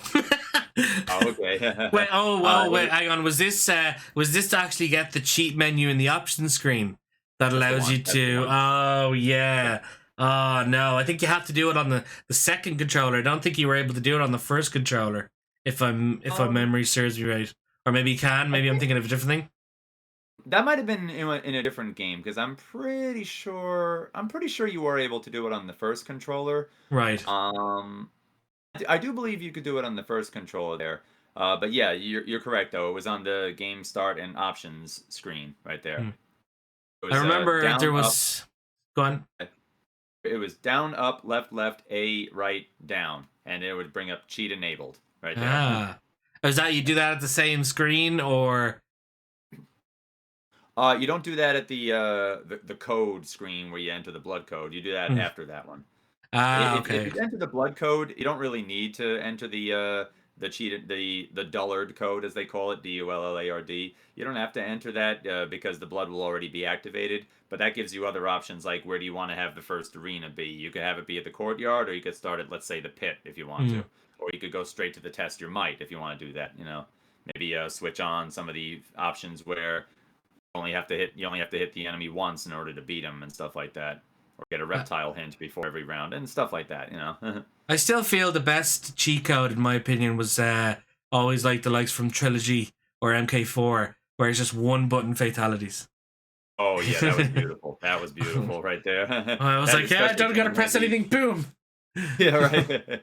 That especially came in handy with the brutalities. At the time, the brutalities were essentially the Mortal Kombat answer to Killer Instinct's Ultra combo right there. Yeah. But you had to remember like all sorts of buttons like high punch. Look, I got what like that. But you turn that on, it's just and then just sit back and watch your character just start rolling right there. Yeah. Yeah, that was Thank definitely God in the Mugens, it's just always high punch. That's all you gotta. fun. Oh, is it in the? It's always high punch in the mutagens there. A Oh, that's lot, a good. lot, a lot of me just go out and you press high punch, and it's just you would just keep pressing high punch, and you just goes nuts like so. It's handy. Yeah. Okay, well, if you don't mind, I have one more question for you Go then. on. On the note of combos and stuff, what combo style did you prefer in the Mortal Kombat games? Did you prefer like the make your own combos, like in the early 2D era, or the what do they call it, the dial a combo, like the 3D era gave us, or something The like that? 3D era combos I never really got into. Like I'd never like I'd learn them in the tutorials and in Conquest and Deadly Alliance and when you got use them in Conquest and or in Deception and all that sort of stuff as well. But when it came to actually literally doing them in the actual games, I never really did. I'd maybe pick just the very basic kind of combos that I kept knowing about. Like I'd switch to the sword style or like the weapon style, and I kind of just keep going with like I think Scorpion's one in Deception was like XX, and he'd swipe and then he'd stab them, and then they go oh, and then like they would stun Yeah. them for a couple of seconds. Those are the kind of the ones that I'd more just kind of do really. The ones back in the day I'd prefer like because you're just going nuts and they do all sorts of really cool things. I even remember MK2 never really actually had proper combos, but I remember you could make your own combos with the likes of Katana in terms of when you were fighting Gintaro and all. You'd do her fan thing to lift them up, you'd kick her, and then you do her fan yoke as well and stuff like that as well, which I thought was really handy. Oh, me too, me too. I refer to that combo as the Kintaro killer right there because it's just so effective when fighting Kintaro right there. Yeah, Yeah, that was a combo that was very popular right there. Just a fan lift and jump up and either punch or kick and then fan throw works every time. Yeah. exactly. Nah, definitely to 2D combos anyway. Even the 3D ones these days, when you're trying to do like the tutorial ones in MK11 where you have to go through each different person and do their combos and stuff. Even the likes of Killer Instinct as well. Back in the day, I think their combos were mental. Then having to do various things. I don't think I even got. There was a few that I still have never to this day have been able to pull off. I think Spinals was one where like you had to do like you had to run at them, swipe their sword, and then you'd have to wait for literally like a second and then do something else, and then he'd turn into the guy that you were going up against, and then he hit them a few times, and then you have to wait another second and then do other stuff. And I'm like, what is going on here? It's like, what is this star? I mean, I don't have a star on this controller, but the star always meant like waiting a second or two or something like that. Oh yeah, I believe that's what it was. Like, wait, don't hit it yet. Now go. Yeah, that kind of Yeah. thing. Yeah. While he's still in the middle of doing his thing there. Yeah, no, that would be more my opinion on that anyway. All right, cool, cool. Okay, so I suppose that's it. That's it for the history questions. And Jesus, for an hour and a half. I tell you, we talk till the cows come home here. Oh yeah, Maybe great. I mean, if you're up for it, we can just get allowed to go on a little bit longer, and just kind of go through it anyway. So the Down. history questions are on. So what I'll do is I think right now, we will go on to where is it? Let's go on to the TV shows. All Let's right. go from there. Let's go to the TV shows. So, did you watch all the TV shows? Let's see. I did watch Mortal Kombat Conquest. I I did see. I didn't see like the whole thing, but I do remember seeing episodes of Defenders of the Realm, right there, the cartoon series. I Hmm. actually wouldn't see that later on until later on, right there, because I wasn't always sure like what time it was on, what channel it was on, and stuff. I do remember seeing some episodes back then, but I didn't go back and watch more of them until later on and such. Um, and I guess would we count Legacy as a TV show or more of a I do web anyway. series and Yeah, stuff? yeah. Yeah, so I did watch most of them as they were on. Yeah, some I had to come back to later on though. But yeah, did watch those. So if I was to take, let's take Conquest anyway, because that's probably the one that I know the most of. I remember every like afternoon, I think it was every Friday afternoon or something, sitting down in front of the TV watching the hour-long episode, and I always loved it. I always, because like Shang Tsung was in it, but he was played by a different actor, but I thought that actor still played a very good job of Shang Tsung, and obviously Scorpion and Sub Zero were there. It wasn't the Great Kung Lao. It was just Kung Lao, wasn't it? He wasn't really called the Great Kung Lao, if you can Um, remember. I believe it. I believe they kind of inferred that he was the Great Kung Lao. I'm going Yeah, by like where it was in the storyline because there was no Liu Kang just yet. yeah. Shang Tsung was like Shang Tsung had in the first episode. You see Kung Lao, who admittedly does look like the Kung Lao we all know, right there Yeah, with the yeah, hat and yeah, the same yeah. attire and stuff.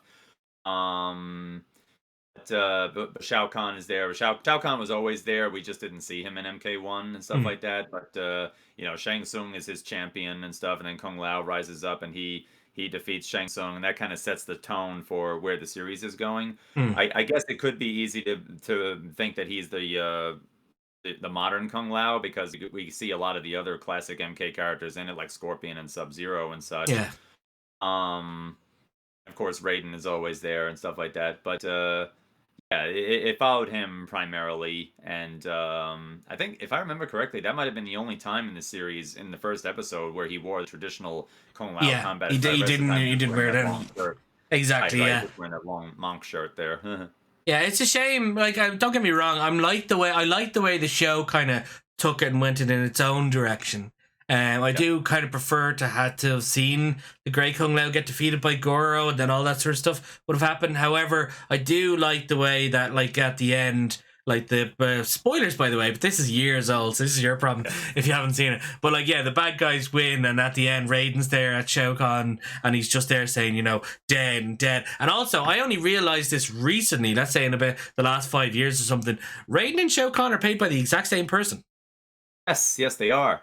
I Jeffrey was Meek, I like, think his name was. I was Yeah, like, what? Because like there was like, I mean, obviously there was like different angles with the likes of Shao Kahn on the throne, and then Raiden when they were fighting each other and stuff like that. But then when to see the Raiden and the Shao Kahn fight at the end, I thought that was really well done. Like if that was the same person, really well yeah, shot. yeah, that's true. Really, really amazing the way they did that there. But yeah, you're 100% correct. They were played by the same actor. When I found that, I was like, no way, really? Because they look so different and stuff too.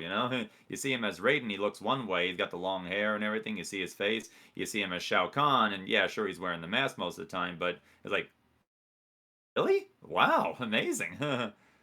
Now, this kind of brings up a lot of the questions because MK11 has rebooted in a way, and Fire God Liu Kang has gone back in time to the Great Kung Lao. Would they maybe take some characters from the Conquest show? There was Zero, there was Tasha. Was it Tasha? Tasha. Yeah. There was the Queen lady. The great there was Reptile, but there was also the other Cetarian there as well.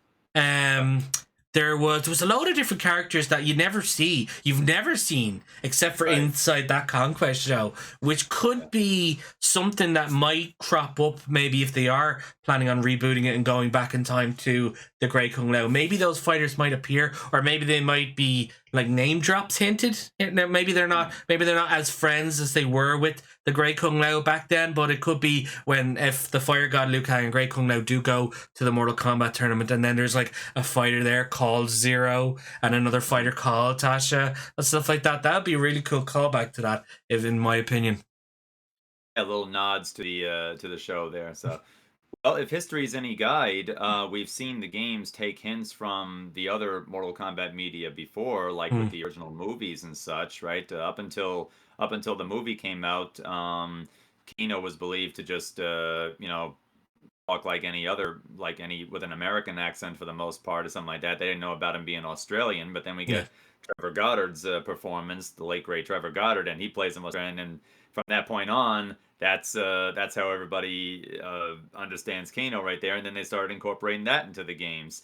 yeah, Likewise, Raiden having the long white hair, and the Mortal Kombat tournament, MK1 actually being the 10th in a series of tournaments there that have been won consecutively by Outworld, but now this is going to be the do or die tournament there. So there mm. were elements that they borrowed from the movies before and stuff like that. So yeah, maybe if they do go to this time period, maybe they could reference their own multiverse history, if you will, and do something with the TV show characters. That actually would be a pretty interesting addition. And what did you think of Conquest's like approach to a lot of the stories? Like Scorpion's story, I thought was very interesting. The way like there was the Scorpion inside the cage and stuff like that, and then after he died, and then wasn't it the Scorpion that kind of imbued into him? I think it was like the Scorpion kind of came out and went into his like shirt or something, and that's how he kind of Yeah, gained the.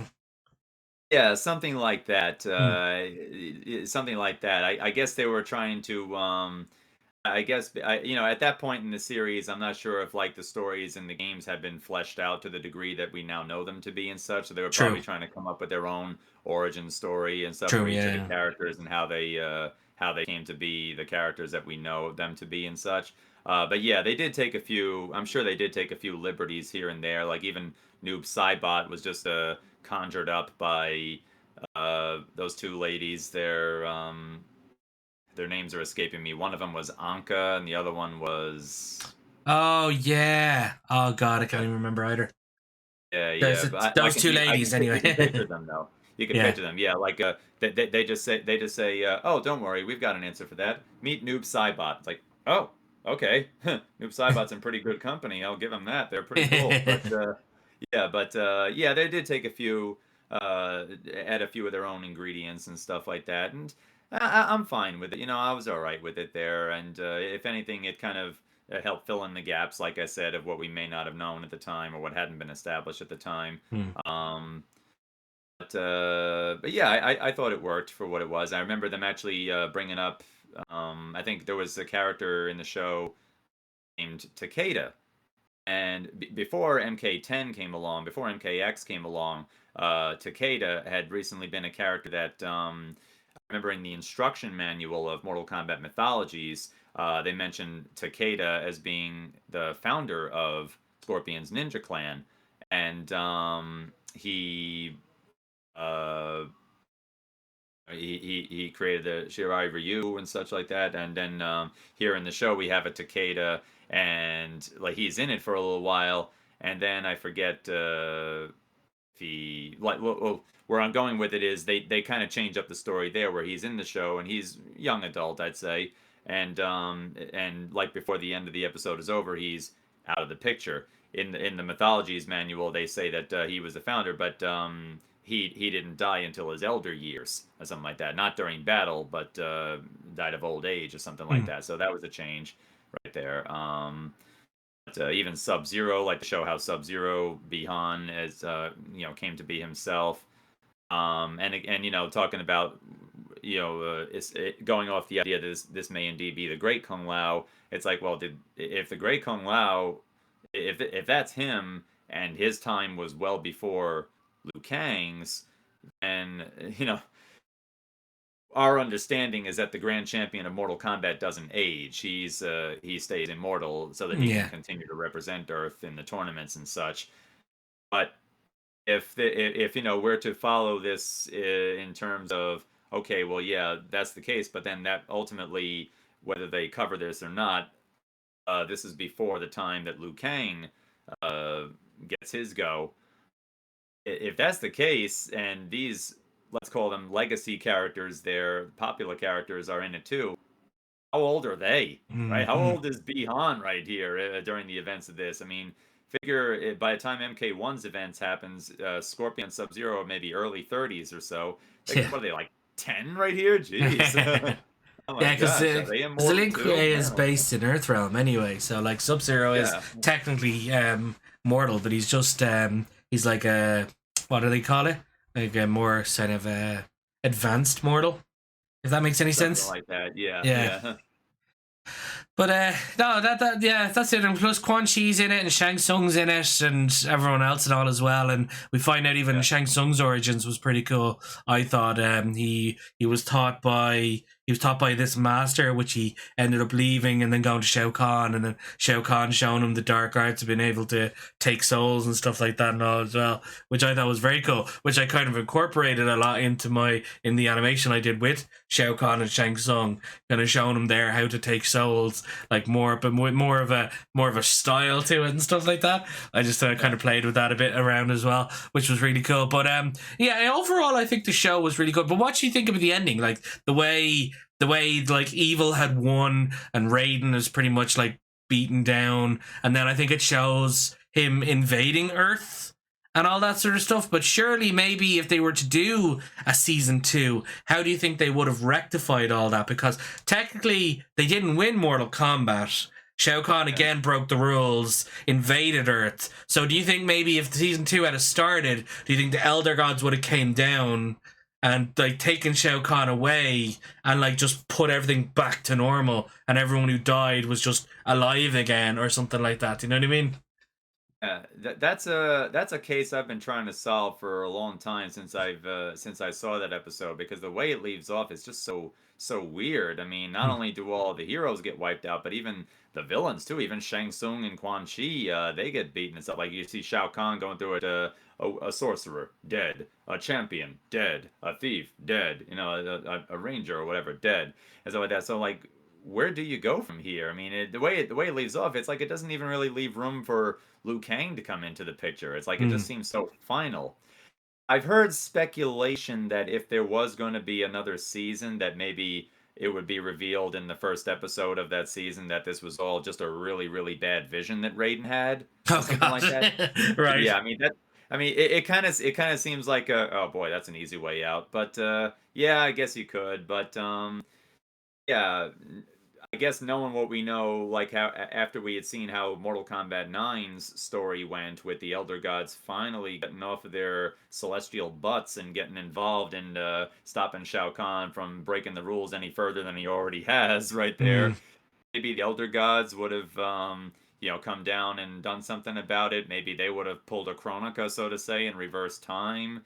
Maybe they would have done something like maybe they would bring them back or something like that. Maybe they bring all of them back, or they made it seem like, okay, well, because I think they were doing a thing where Shao Kahn was sending all these shadow priests or something like that to capture them all. It seemed like they were all killed, but maybe it would be revealed that the Elder Gods kind of siphoned them away or something like that and brought them somewhere else. Which kind of sounds similar to how Scorpion's Deadly Alliance ending went, where it seemed like he'd been thrown into a Soulnado and ripped apart. But then in Deception, we find out, yeah, he was thrown into a Soulnado. He managed to like escape into the center of it, and then he emerged in front of the Elder Gods and such like that. So maybe something like that they could have done, because the way Mm. it ended was just really, really funky. Like, what was the thinking here? I mean, the bad guy wins. Is this really how it ends right here? Holy cow, conquest indeed. Jeez. Yeah, they probably didn't even know themselves how to finish it off, really. Do you know what I mean? It's Yeah, like you said, the maybe. story hadn't really been fleshed out, so they probably didn't know what they were doing. I think, when was Conquest made? It was during 2 and 3, wasn't it? Might have Or been was a it little bit 4? later than that. I remember watching it. It came on Fridays for you there. Yeah. I remember by me it used to come on Mondays, every Monday night on the TNT channel right after WCW Monday Nitro, which was like mid to late 90s. Mm. Um, so I'm thinking it was probably like mid to late 90s was its core run right there. By that time we had MK3 slash Ultimate slash Trilogy through MK4. Mm. So yeah, the games, there weren't too many games coming out during that time, so maybe they were filling in the gaps in other ways, like with the shows, and we had the two movies at the time, stuff like that. So yeah, that could have been they were going off of right there. All right, let's take what we know to be established right here, and run with it from there. But this was certainly before the 3D era and things like that. We didn't know nothing about Dragon King, this and that, or anything like that. So no Kamidogu had been mentioned or anything. But yeah, maybe the future of Mortal Kombat was uncertain at the time. I'm thinking ahead, because gets special forces and such, and by this time Midway is kind of in a state of chaos right there. John Tobias and several of the other staff members had left the company. So yeah, maybe it was a case of what a lot of TV shows go through, where the studios tell them, all right, listen guys, sorry to do this, but we got to pull the plug on the show. You got to wrap it up however you can, and they pretty much had to rush to tie up any loose ends and stuff like that. I've seen a lot of shows do that, where it's like, okay, it's going one way, but then all of a sudden it gets canceled, and it's like now they're trying to cram, like, granted it didn't have that many seasons, it might have only had the one, if I'm not mistaken. One or two. Yeah, or just something. the one. Just the one. Just the one. Okay. Yeah. Where they try to like wrap up everything that they were telling up to that point, and sometimes it comes across as somewhat haphazard. Like, oh man, it seems like they really had to scramble to put this together. Yeah. Likewise, I've seen shows that end with kind of no closure. They end on like a real cliffhanger. Like, that's it. What happens next? Oh, stop! I hate when that happens. Yeah. It's the worst possible thing. Like, right? That I am. Like even show, but, man, that ending.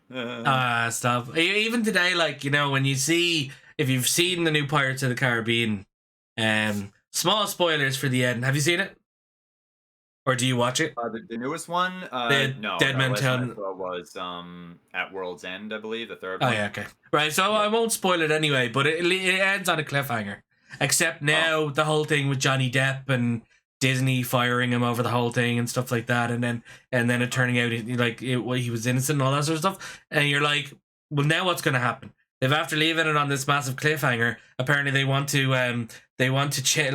change his character, but that failed. Like, no one's going to accept the new Pirates of the Caribbean if he's not in it. And apparently there was rumors, this is rumors by the way, take this with a grain of salt people, rumors that Dwayne Johnson apparently was going to take over for Jack Sparrow. Hell no. Hell no. It's just like, sorry, Rock, but like, I don't see you as Jack. I see Johnny Depp as Jack, and no one else can fill that role, in my opinion. Right, sorry, go on. I can't really picture that there. I mean, I like Johnny Depp and I like Dwayne Johnson, but I can't see Dwayne Johnson playing Captain Jack Sparrow. I know, right? So if we were to say let's kind of shoot through these questions for Conquest, did you enjoy the show? Did, yes. Yes, same. Did you enjoy the cast? I did enjoy the cast, yes. My favorite cast member from there had to be Kristanna Loken, who played Taja right there. She would go on to do Terminator 3, and I actually have the pleasure of meeting her on a couple of occasions, and even, no joke, I even got to work with her on a film project of hers. Oh, no way. Yeah. She was working on this film called Fighting for Freedom. It was a passion project of her father's, and he wrote it and produced it, and she starred in it and such, and I got to be a key financial contributor to it, and I got to go to the premieres and everything. I got to chat with her and her family and stuff. It was a really, really wonderful experience there, and I even got my name in the credits too. And she's a great person there. Her family's really cool, and yeah, that was my introduction to her right there in Mortal Kombat Conquest. That's very cool. Red hair then. That's very cool. Yeah. That's your claim to fame, and then I've got one as well. The Fate's Beginning thing that I mentioned with YouTube and Daniel Senior. I was also a financial contributor to that, and I was the most, because I think he was shy, a couple of hundred shy of his goal. And I said to him, I was like, if I forward you the rest of it and stuff like that, I was like, I can't remember what I asked him. I don't think I asked him for much, really. I just said, like, I think I just said, could I get my name in the credits or something? Just something fun, just to see it. But he said to me, he's like, dude, if you back the rest of this, he sent me out Scorpion's costume. He sent me out Reptile's costume. He sent me out, What else did he do? He made me. He said to me, "Now I'm not mad about this." He said to me that he'd make me like co-director, but it wasn't that in the credits, and I'm not mad about that at all. Really, I'm in the credits, you know, sort of way. But he probably just forgot or something like that. Anyway, I don't know if you know him, Chris Barca, I think his name is, or Barca, or maybe I'm probably butchering that second name altogether. Let me just see if I can get him up here on Instagram. Dark Mind Productions, I think, was the name of his company. Okay. Let's see now. Chris. Excuse me. I think it's Chris. Or no, I'm thinking of Chris Kazuma. No, that's Scorpion. I mean, I follow him on his. Yeah, that's Scorpion there. Huh. I follow him on his thing anyway. Yeah, there it is. Chris Barcia, Barcia.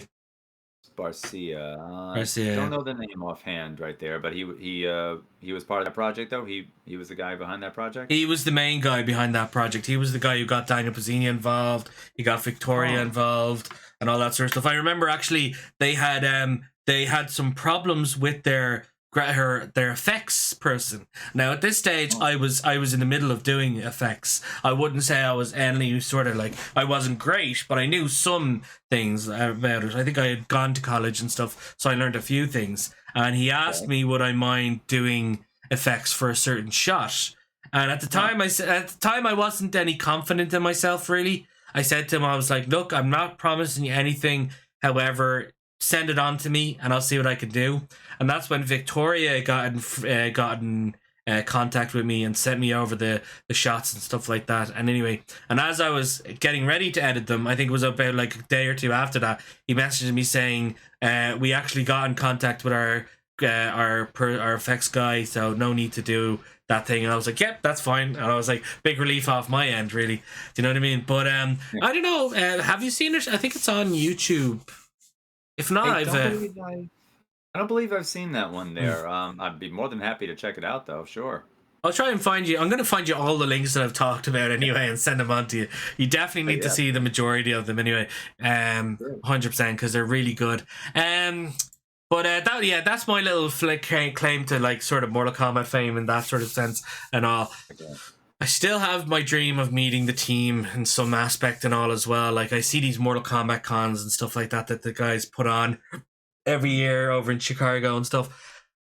And I want to go. I really want to go. These days, just money is just so scarce right now with everything being such fucking stupid amounts and stuff like that. I should have went when I was younger, when I had loads of money and all that sort of stuff. I think I remember I went over to LA one time for work to report on the new Call of Duty game.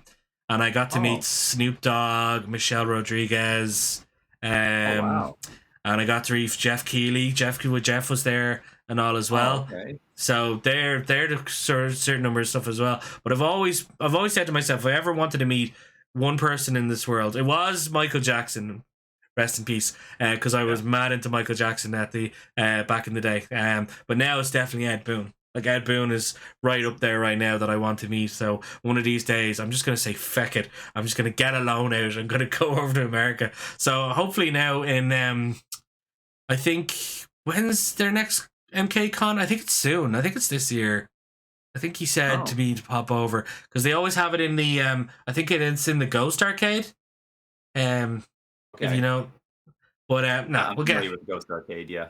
That's where they're having it? All right. I think they normally have it there every year, or every year or two. So I'm definitely planning to go over at one stage anyway, because I know the guy who plays Kung Lao is always there, Anthony. Daniel always goes, and a few others as well. Get the guy who plays Rich DeVizio goes. John Parrish always goes. You know, a lot of them go. I don't think Ed doesn't really go himself. I think he's normally stopped in once or twice, but I don't think he's gone there to stay there for the entire day or something like that. But no, he's definitely up there right now for me to meet him some stage anyway. But well, anyway, always believe it can happen. It's possible. Absolutely, anything's possible.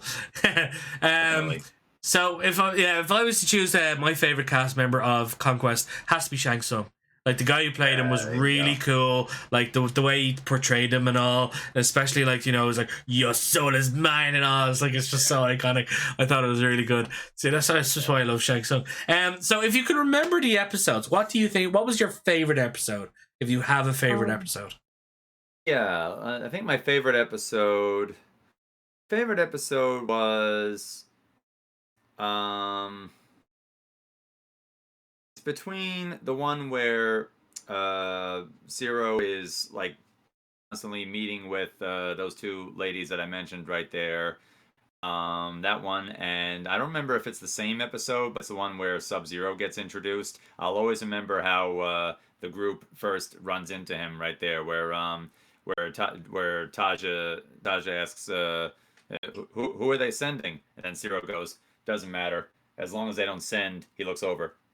Him. And then the camera pans over and there's Sub-Zero. Brilliant. I think the most iconic episodes for myself. Oh, sorry. Do you have something else? I just thought of another one too. Oh yeah. I don't remember if it came from one of those episodes, but every now and then they would actually have guest stars who were wrestlers for World Championship Wrestling at the time, and one of them was a man named Brian Clark, also known as Wrath. And there was a scene where he fights with Kung Lao, and I see him doing all of his moves, like he's backdropping him and suplexing him, like, do the meltdown, do the meltdown. It's like a pump handle power slam move. And I remember on the commercial bumpers, they would actually be playing his WCW music right there. I'm like, oh, that is so cool. And like I said, around here, it used to come on Mondays after Monday Nitro, so it was like a perfect segue right there. That's brilliant. Gotta love when they have guest stars.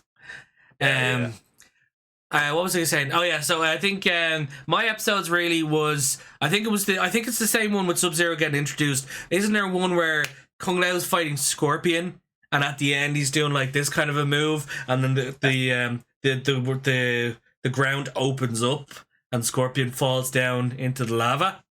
Yeah, that's right. That episode I thought was really cool. It was just to see all the fights between like Scorpion and Kung Lao, and then to Kung Lao to finish him with the technically fatality type thing. I thought was really cool and all. And then obviously, I honestly think the very last episode was very cool. Like the fight between Raiden and Shao Kahn. And then just the whole, I remember the hair on my back standing up as Shao Kahn was just like, dead. And then it's like, you will bow to me. And I'm like, and then it just ends and I'm like, holy shit, what's going to happen? But then unfortunately, season 2 never happened. Right, exactly. There was one episode also that I'm just remembering where Quan Chi and Shang Tsung, and bear in mind this was before Deadly Alliance came out, Quan Chi and Shang Tsung kind of had their own little Deadly Alliance going on, but then like somewhere along the way Quan Chi says like they have a disagreement and Quan Chi is like, oh, that's how it's going to be, huh? Well, you're going to regret this. And then he does something to kind of indirectly help. It involved like an hourglass, like Shang Tsung is waiting by an hourglass to fill up completely, and I think if it fills up it would trap Kung Lao or something like that, but Quan Chi kind of interferes. And that doesn't happen. So like the last shot is Shang Tsung going no, and then Quan Chi is like ha ha ha ha ha. I'm like, that was a brilliant shot right there, really good. So many good ones anyway. Well, that's really Conquest anyway. Is there anything else you wanted to touch on or anything with Conquest? Well, that's pretty much all I got right there too. Sorry, we kind of expanded upon one question when this is supposed to be a speed round there. Sorry if I interrupted. No, you're fine. You're fine. Like I prefer this really. You know, don't care how long this is gonna take, because like the more information, the better. You know, as people say. So if I was to move on to the next TV show, let's move on to Defenders of the Realm. I remember watching this, and the only thing that sticks in my mind is combat time, time, and I was just like, "Oh God, Sonya, shut up!" It was so funny. So we'll just again, like, I mean, it's not really anything that I could say to people to kind of get involved. It was more of them trying to more go down the kids route, wasn't it? They made it to try and capture a lot more of a kid audience. They had action figures. They had all sorts of stuff from that show and all as well. Didn't take as well as they would have hoped, because obviously everyone's all about, like, when they think of Mortal Kombat, it's dark, it's gritty, they're kicking each other's asses, ripping each other's heads off, etc., etc. Did you enjoy the show? I did. I enjoyed the show. I mean, yeah, it was kind of goofy and kind of corny and stuff like that. I think today, if it were to come out, it probably people would probably have a different kind of appreciation for it. I think it actually kind of has reached sort of like cult status where, yeah, at the time it was kind of goofy and stuff, but I don't know. Today, maybe it kind of grew on some people or something like that, or maybe they can appreciate it for what it was, for what it is right there. It was a real say it was a real product of the time Mm. because to be honest with you, adapting a mature rated franchise, whether a video game or a movie, into a kid friendly cartoon is a tale as old as time right there. I'm old enough to remember when they actually had a RoboCop cartoon series. RoboCop, of course, was a very violent, very bloody movie and stuff like that, but they managed to turn it into a Saturday morning cartoon kids show right there where all kinds of zany stuff is. I mean, it wasn't like Looney Tunes zany, but like real kid friendly kind of stuff right Mm. there. Like maybe what you see in the average X-Men cartoon, let's say, your average DC or Marvel cartoon. Realistic, but very more lighthearted, and it took itself seriously when it had to, and stuff like that. But I think there was even a Rambo cartoon series as well. But things like the Combat Time and stuff, that product of its time, because back in those days, back in the 90s there, it was always time for something. It was for the Turtles, it was pizza time. For the Power Rangers, it was morphin time. And now for Mortal Kombat, it's combat time. That kind of thing. So, yeah. Yeah, and there was some funny stuff. Like one frequent thing I keep seeing people either make short YouTube clips or TikTok clips of, or even post as a GIF on Twitter is when Quan Chi is in pain, he's like, "Ah!" like that. Quan Chi makes his meme face before meme faces were a thing, probably. That kind Yeah. of a thing. Yeah. But there was interesting stuff too. I think I remember they had Cabal before and after his facial scarring, if I remember Mm, mm. correctly. And I wouldn't find this out until years later, but they actually had a pretty impressive voice cast too. I think Luke Perry actually voiced Sub-Zero. Um, yeah, it was a fun show right there. It was like, all right, this is cool. It's like that nice compromise where, like for parents too, where okay, your kid likes Mortal Kombat and you're not too happy about the idea of him being into something this bloody, but there's a cartoon which is much more toned down. So Mm. okay, that's a good compromise, I guess you could say, Yeah. that kind of a thing Exactly. right there. Exactly, yeah. I mean, like, I can't really say much on it because I never actually sat down and watched the full thing. I mean, I only Mhm. remember Combat Time and all from clips that I've seen on the likes of YouTube and all. I remember, like, I was only, it was 10 or so years ago, maybe a little bit more, when I even found out that there was a cartoon version of Mortal Kombat because I think I was more looking at Mortal Kombat Conquest. That was my Mortal Kombat. And then I never even knew about the cartoon one really. Maybe because I was too busy playing the games, that sort of way. Maybe, It just yeah. wasn't really something I'd look at. So I can't really say much on these types of questions here. But let's to move on to the next one. So I imagine you enjoyed the cast because you did say there like a lot of main actors were in it, like Luke Perry and all. Yeah, yeah, they had a pretty good cast there. Very well done. They voiced the characters well and such, and made it more exciting. Yeah, exactly. And do you have a favorite episode? um, Hard to say actually. I don't know if one episode really stood out more than the other for me there, but yeah, it gives me a reason to want to watch it again. There you go. Hmm. Perfect, There you go. perfect. Yeah. And the next or the last sort of TV show we'll look at really, or the web series, is Mortal Kombat Legacy. Now, Yes, Small. Legacy was on the road to being something big. However, I think, what was it? Your man who was building it up, didn't he was a fan of Mortal Kombat. He said he remembered Yeah. playing Mortal Kombat and all back in the day and all. And then they made season one, and then it went quiet for a while. Then season two came back, and then after that they just left it. Because I think Yeah. season two ended with the tournament starting, if I remember. And I then that believe was, so, yeah. yeah, and then that was just it. However, the first season I thought was really cool because it went through a lot of origin stories. It was basically Mortal Kombat, but in the real world, like today. I think it Yeah. was Raiden was committed to a psychiatric ward because he thought he was nuts. Mhm. Kung Lao was still a monk, same as Liu Kang. However, his hat was like a straw hat, which I thought was really cool. And I loved the way Liu Kang was played by the guy from Tokyo Drift. I can't remember his name. He played a very good one. He's like always a villainess type character. And to see Liu Kang, it kind of goes to the dark side in this one because it says after the tournament. It was after the tournament, wasn't it? He was the champion and he fell in love, and then some thugs killed her, and then that's when he was.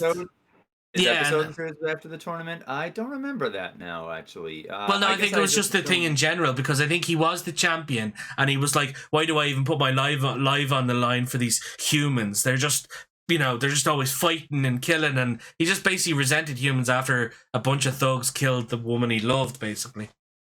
Oh, yeah, right. Wow, I don't remember that part, like when it took place as relates to the tournament. I guess I figured it took place before, but that would actually make me look at it a little bit differently if that's the case right there. I remember watching that and I was like, isn't this interesting? Because up until now in the games, we're used to Liu Kang being the mature one, and Kung Lao is more the the impetulant one right there. Like, oh yeah, that's your girlfriend, Kitana, right there, and stuff like that. But here, it was like there was a role reversal, and you got Liu Kang really seeming down in the dumps and stuff like that. I was like, huh, interesting. But that makes me want to look back at it again, actually, because I'm like, you know what? That might give me another perspective on it. Because I remember seeing that, I was like, I don't know about this one right here. That seems kind of contrary to the Liu Kang that I had imagined, or something like that. The Liu Kang I've been most familiar with. Same with Raiden too. They committed him to a psychiatric ward. I'm like, I don't know about that. Some episodes I thought were pretty good. Other episodes I'm like, I'm not really sure if I'm feeling it right there. But maybe, again, reason for me to look back at it again after hearing other perspectives and stuff like that might make me look at it differently there. It was definitely one to, like, I think, it was the first one was obviously everyone getting set up and all, because I remember Kenshi's episode I thought was pretty cool. He had heard of the cave and the sword and all. I always thought it was weird though the way Ermac was chosen to protect the sword, and when Kenshi went in to retrieve it, Ermac had attacked him, and that's how he went blind or something, and then Ermac and him had a bit of a scuffle, and then he was able to finish him off and stuff like that, and all was pretty cool. Or was that season 2? Was that season 2 or season 1? Season 2. I remember Kenshi being in season 2 more so I believe that was a season 2 episode, yeah. I think if I was to choose a favorite episode of both seasons, definitely the one with Cyrax and Sector. I thought that was a really cool episode where you saw the Grand Master and creating both of them, and then they go up against Hydro. Hydro, right? Yeah, they did a 2-on-1 fight with him there. Exactly, and you feel Hydro's like got the benefit of both of them, but then next minute, I don't know, something just clicks and they both just decapitate him. I thought it was really cool. That was Hydro fatality. That was really smooth, right there. That was really. The Grandmaster goes excellent, or they're like, oh, it took me a couple of tries, but like he did say that, didn't he? Oh wow. And then season 2, obviously, because Shang Tsung Kirikawa came back to reprise his role, and then he goes to Liu Kang to personally invite him to be on his side. So you could see, you saw all the people who were on Raiden's side, and then you saw the people who were on like Shang Tsung's side, and the next minute Liu Kang just appears out of the smoke, and everyone's like, what is going on? Like, what are you doing, Liu? And all this, but like he'd just gone down such a bad road after what had happened to the woman he loved and all that sort of stuff. So Shang obviously just manipulated him as he does, Yeah. But doing his thing.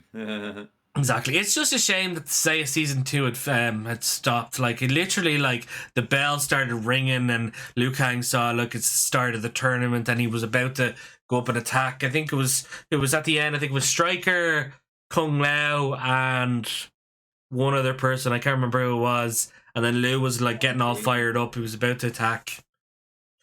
Oh, yeah. And then that was it. It just ended. There. And there you go. And then I think, what did you think of the Scorpion and Sub-Zero episode? In terms of like showing off how they were childhood friends and all that sort of stuff, and how they respected each other, saying, "Look, this is what happened. I'm not angry at you," and all that sort of stuff. But then the whole thing with Quan Chi happens, and then Scorpion just going nuts. It's like, no, it's like I didn't order that and all this sort of stuff, and then yeah. Right. Yeah, interesting. The Scorpion and Sub-Zero episode is kind of a mixed bag for me right there. I liked Mm. the idea of, okay, they knew each other when they were kids and stuff, and they kind of had like a truce between their clans. That's interesting. That's really cool. And now all of a sudden it seems that Sub-Zero is welching out on that truce, and he's going after Sub-Zero. Excuse me, he's going after Scorpion and stuff, and Scorpion's like, what's going on here? And then they have their fight and stuff like that. Then it's revealed that Quan Chi was actually masquerading as Sub-Zero.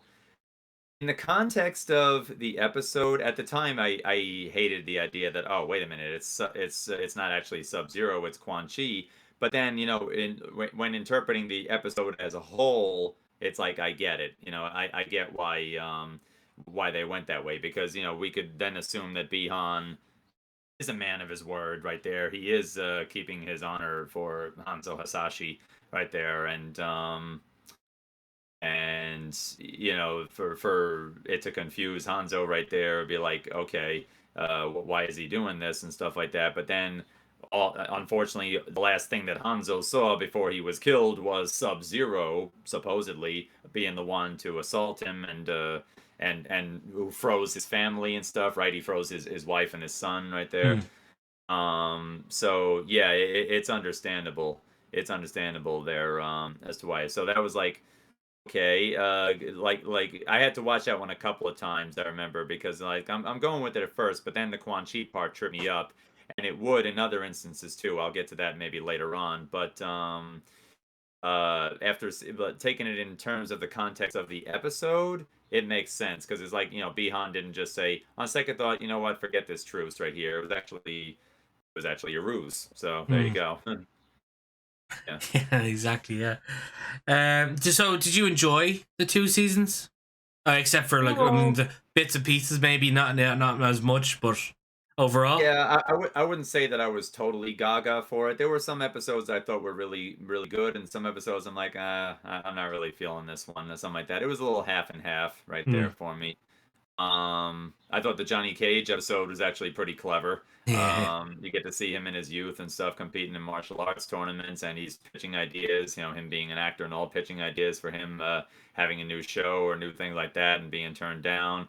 And kind of almost like references the original movie with Johnny Cage being labeled a fake by his critics and stuff like that. That was pretty clever. And in the second season, he's actually played by a different actor. He's played by Casper Van Dien of Starship Trooper fame, right there. Mm. But yeah, his episode was pretty fun. The Sub-Zero Scorpion one, like I said, I'm kind of half and half on. In the context of what Quan Chi's presence there was all about, it makes more sense. The Cyrax Sector one, yeah, I thought was good. But the Liu Kang and Kung Lao, the Raiden one there, I was like, eh.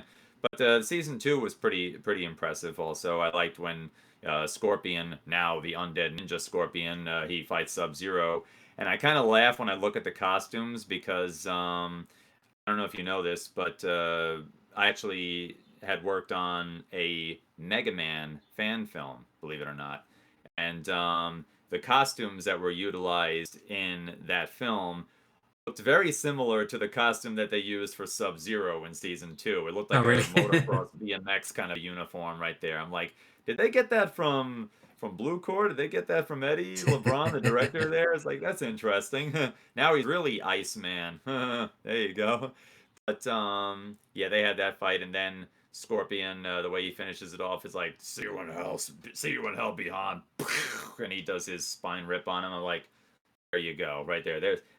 Glad we finally get to see a spine rip in a Mortal Mm. Kombat live action movie or TV show sense. That was worth it, right there.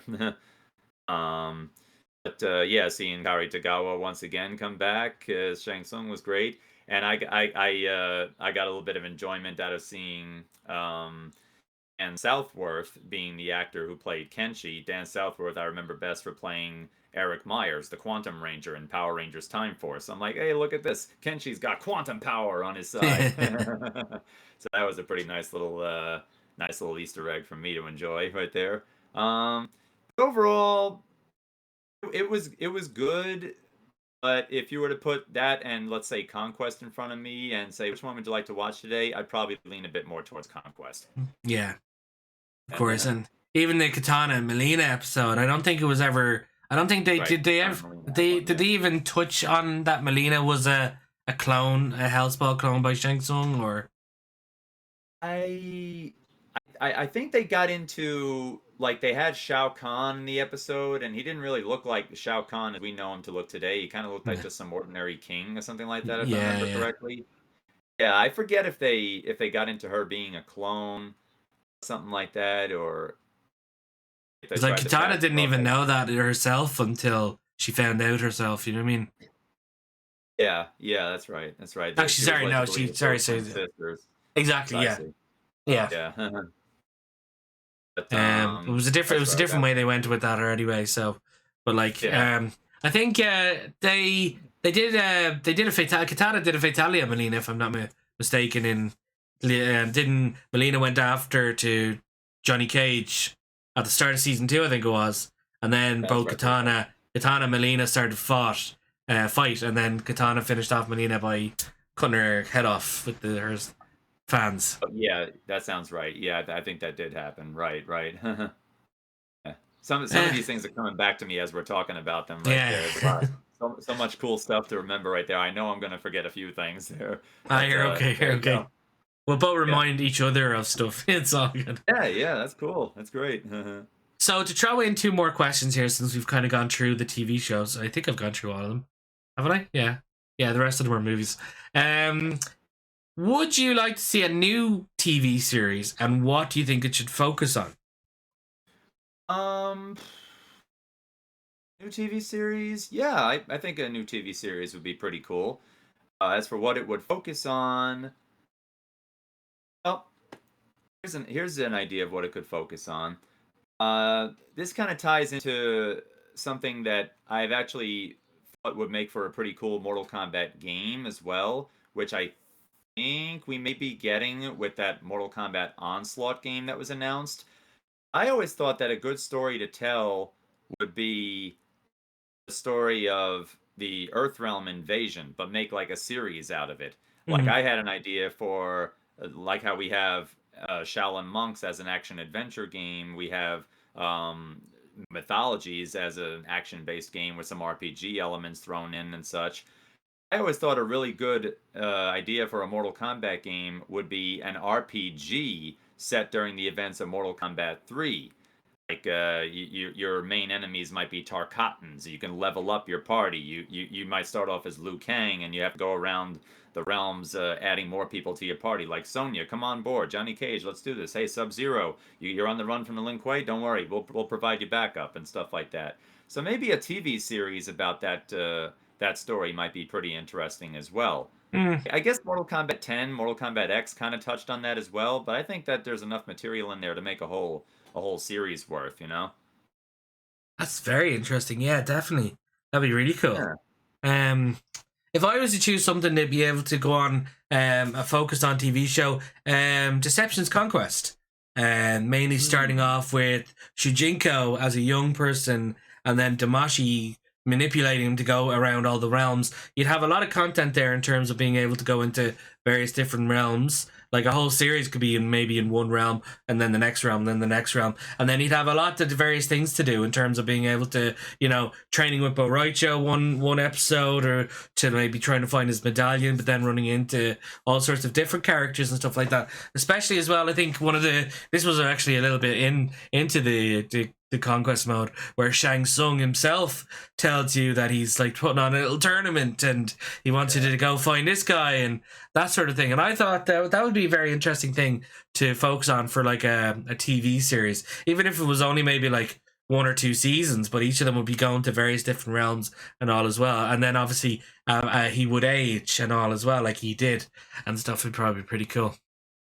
That does sound like a pretty cool idea, actually. Yeah. Yeah. Yeah, Or even Armageddon's Conquest. There's another idea for a series as well, with Tavon okay. waking up and the dragons sending him places and stuff like that as well. Yeah, yeah. Some good material there for sure. And then you just end with him blowing the horn and they all coming in to fight each other at the end of it and all. Yeah, yeah. Now Now, face me in Mortal Kombat, Blaze there. yeah, exactly, yeah. And then you just see Shao Kahn winning. Yeah, right. He must win. Yep. If I was to touch on one last question, then before we head on, why do you think that certain TV shows failed? So, like, why do you think did they not make anything more after their first or second season? So, Legacy had 2 seasons. Defenders of the Realm, I think, really only had 1 season, if I'm not mistaken, and then Conquest only had 1 season. So, why do you think they failed? Do you think it was? No, people weren't getting into it, or do you think it was just like they ran out of material? I feel with, as you said, for the Conquest one, I think it was more they tried to wrap it up real fast. And they were just like, everyone dies, Shao Kahn wins, Yeah. that's it, we're done. And then it was like nothing else you could really do after that, unless it was like you said, it was like Raiden's vision or the Elder Gods intervened and everything just went back to normal or something like that. Do you have anything that you could touch on? Yeah, I without knowing for sure what it was that led to the cancellations. I guess it could have been a case of yeah, the studio's telling them, we got to wind things down, and it's been fun, but we got to start winding things down for now. Excuse me. I guess maybe I don't recall what the ratings were like or something like that. Maybe it was on at an odd time or something. The only time slot I remember it being was on like 11 o'clock Eastern time. So maybe that was a kind of an odd spot to place it or something. Maybe they weren't bringing in. Maybe it was uh like I'm not sure. Like I can't say for sure how well, like if it was maybe it was a popularity thing too, because we didn't really get Mortal Kombat Conquest on DVD for a long time, did we? I remember the first time I saw a DVD of it, it was like like a bootleg version of it that somebody was selling at conventions and stuff like that. Hmm. Now it's on like HBO Max and such, but it took a long time for it to get a proper distribution. And um, was this Threshold Entertainment? I think Threshold Entertainment was behind it at the time. I don't remember if Warner Brothers had any involvement with it just yet. Maybe not. But I bring that up because Warner Brothers has had a history of releasing things that were popular amongst certain fans and stuff like that, but waiting until years after to do so. Like I Hmm. remember in 2002, there was a Birds of Prey show on the CW, and it only had 1 season, and that was another case of okay, the studios told them wrap it up and stuff like that, but they got to finish all their storylines. They were granted like 2 extra episodes, like a month after what their finale was believed to be. So like, all right, go ahead, tie up loose ends, and you're good to go and stuff like that. But there wasn't a DVD for it until like 5 years later or so. So oh, maybe, and I think the reason why that had that particular show had been canceled might have been more ratings based or so, because at the time Smallville was a hot show, and they were looking to capitalize on that with okay, we got ourselves a Superman spin-off show. How about a Batman spin-off show? And unfortunately, it didn't yield the results that they had hoped. So maybe again, I'm speculating here, but maybe part of it was that the ratings and such, the viewership wasn't what they were hoping it to be.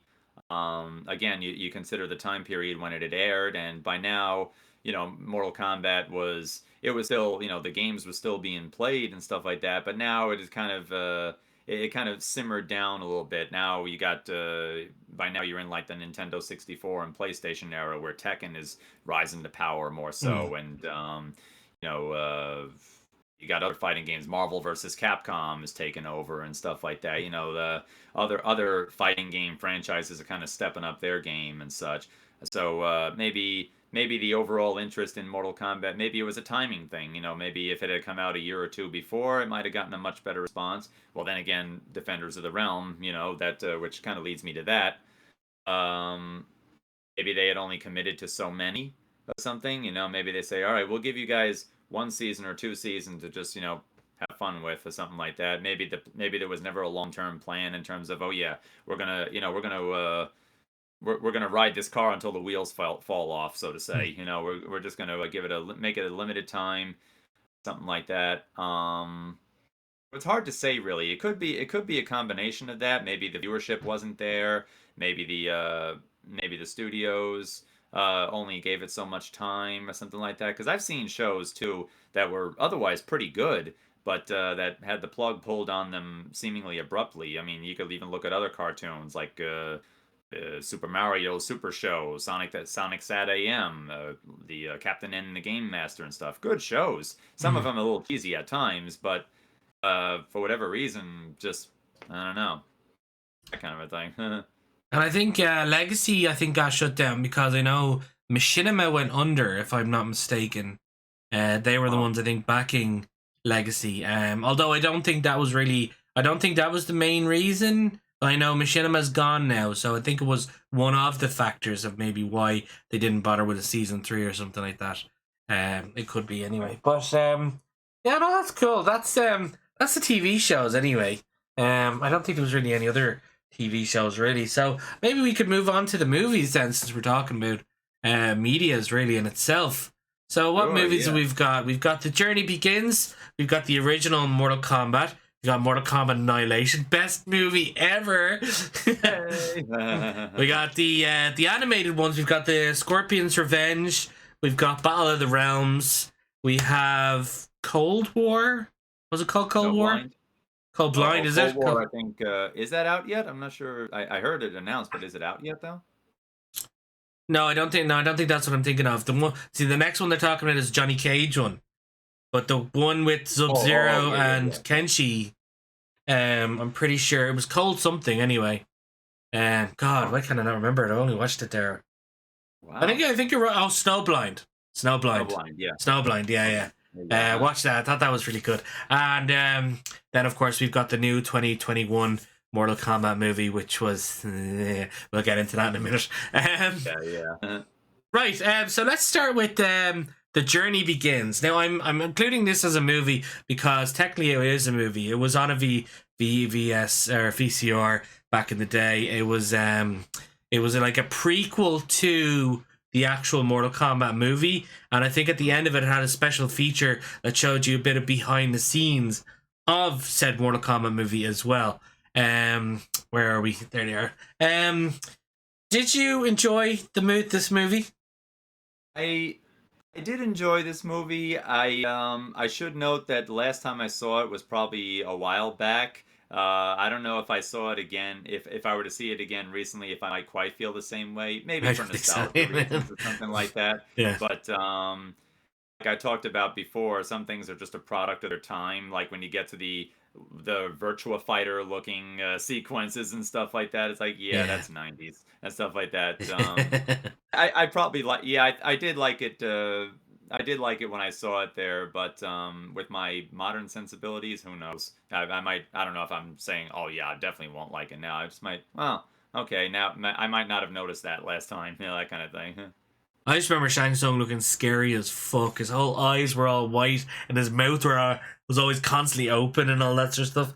I was like, Yeah. Jesus Christ! But I remember a lot. I thought a lot of the fighting sequences were very funny. The animated fighting sequences because they kept using the same shot of Liu Kang going like that, and then again, and then again, and then like I think Liu Kang like grabbing one of their Tarkans, throwing him, and then kicking the other, and then he'd do one other thing, and then it'd go back to that exact same shot of throwing a guy and kicking him and all. I was like, yeah, this is back in the day. This is how you got to fill up a movie Yeah. time in this type of thing. You know what I mean? I was like, oh sweet Jesus.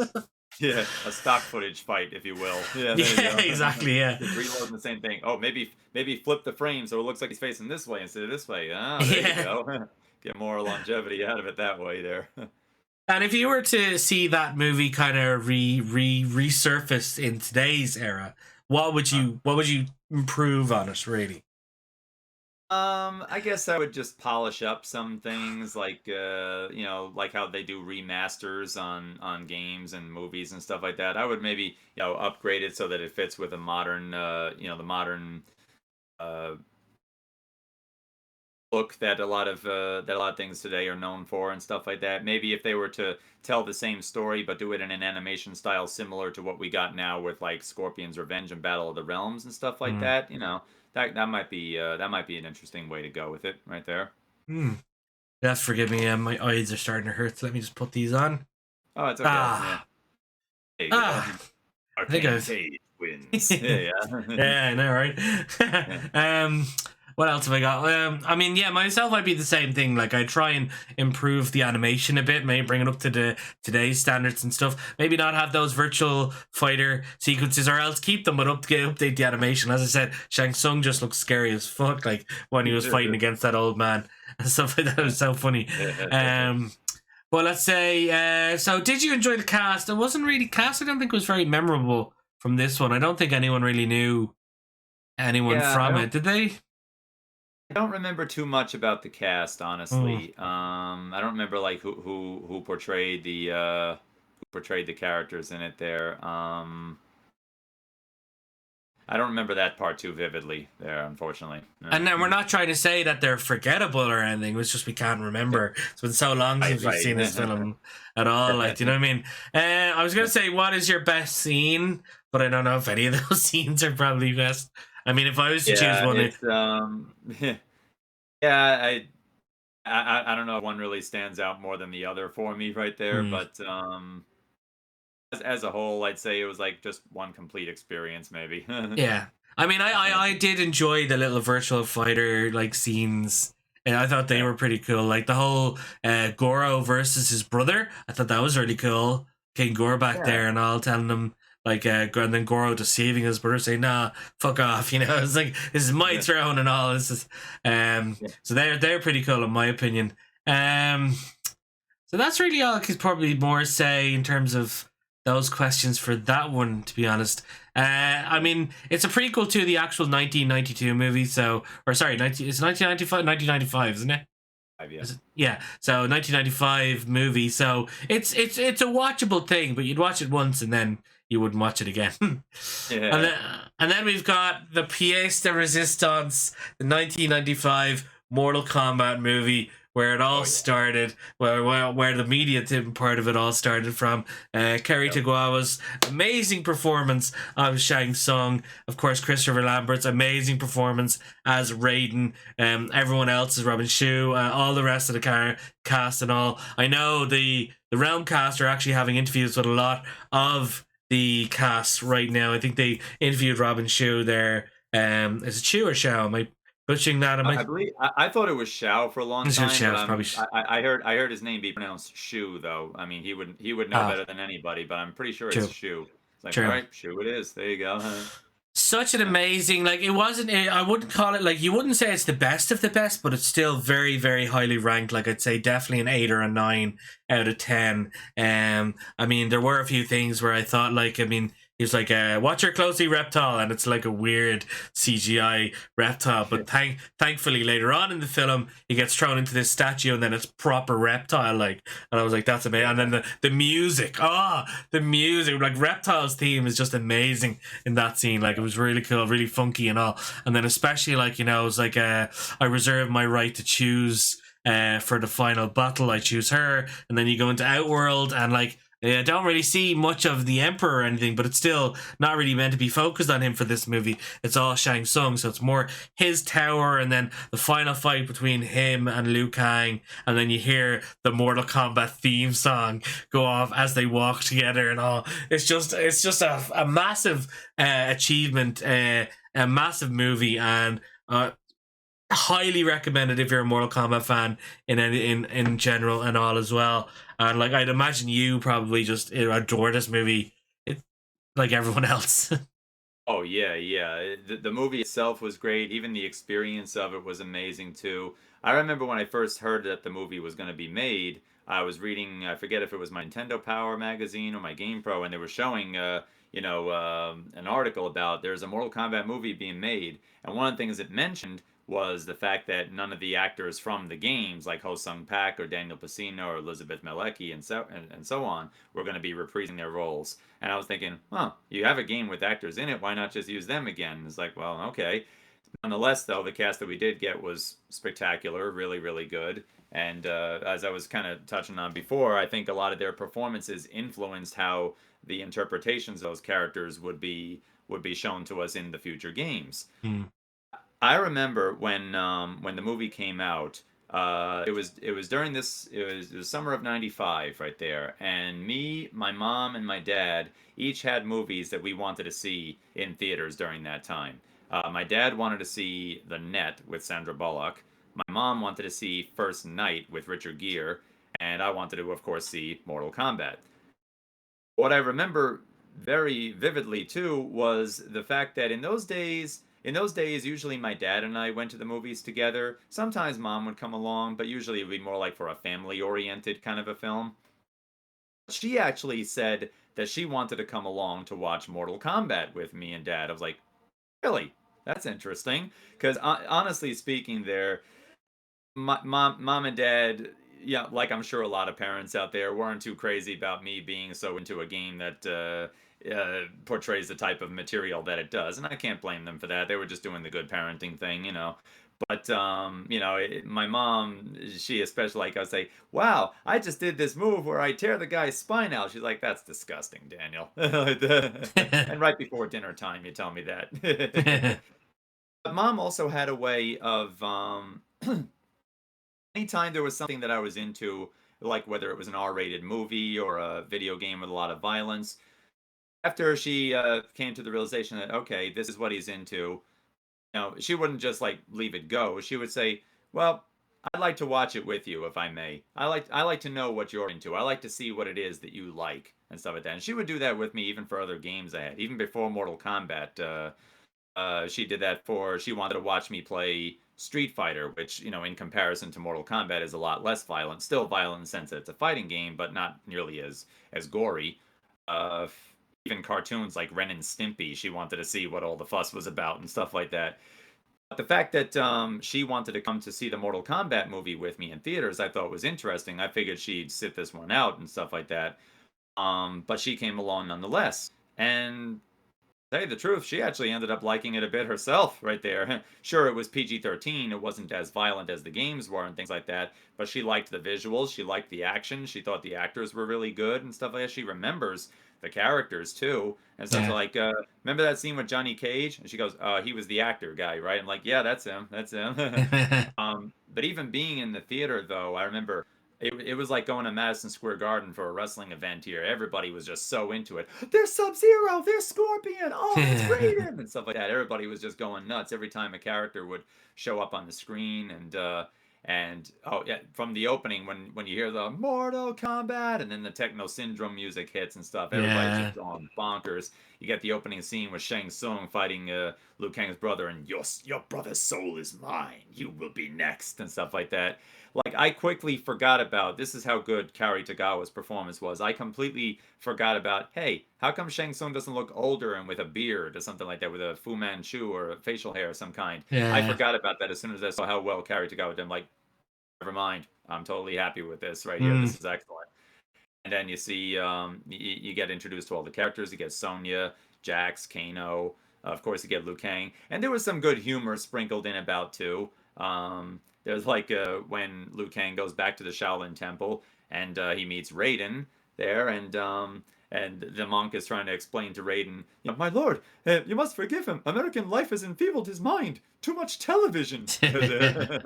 there, there was some good humor in it too. Mm. The action scenes the fighting scenes, they were unlike anything I'd ever seen up to that point. Even today, honestly, when I see movies with martial arts scenes in them, I still use the '95 Mortal Kombat movie and even the fight scenes in Annihilation there as like the benchmark for how fast a fight could go and how intense it could be and Mm. stuff like that. Because there was some really fast moving choreography. They were like, holy cow, look at how rapidly they do this. But you know what?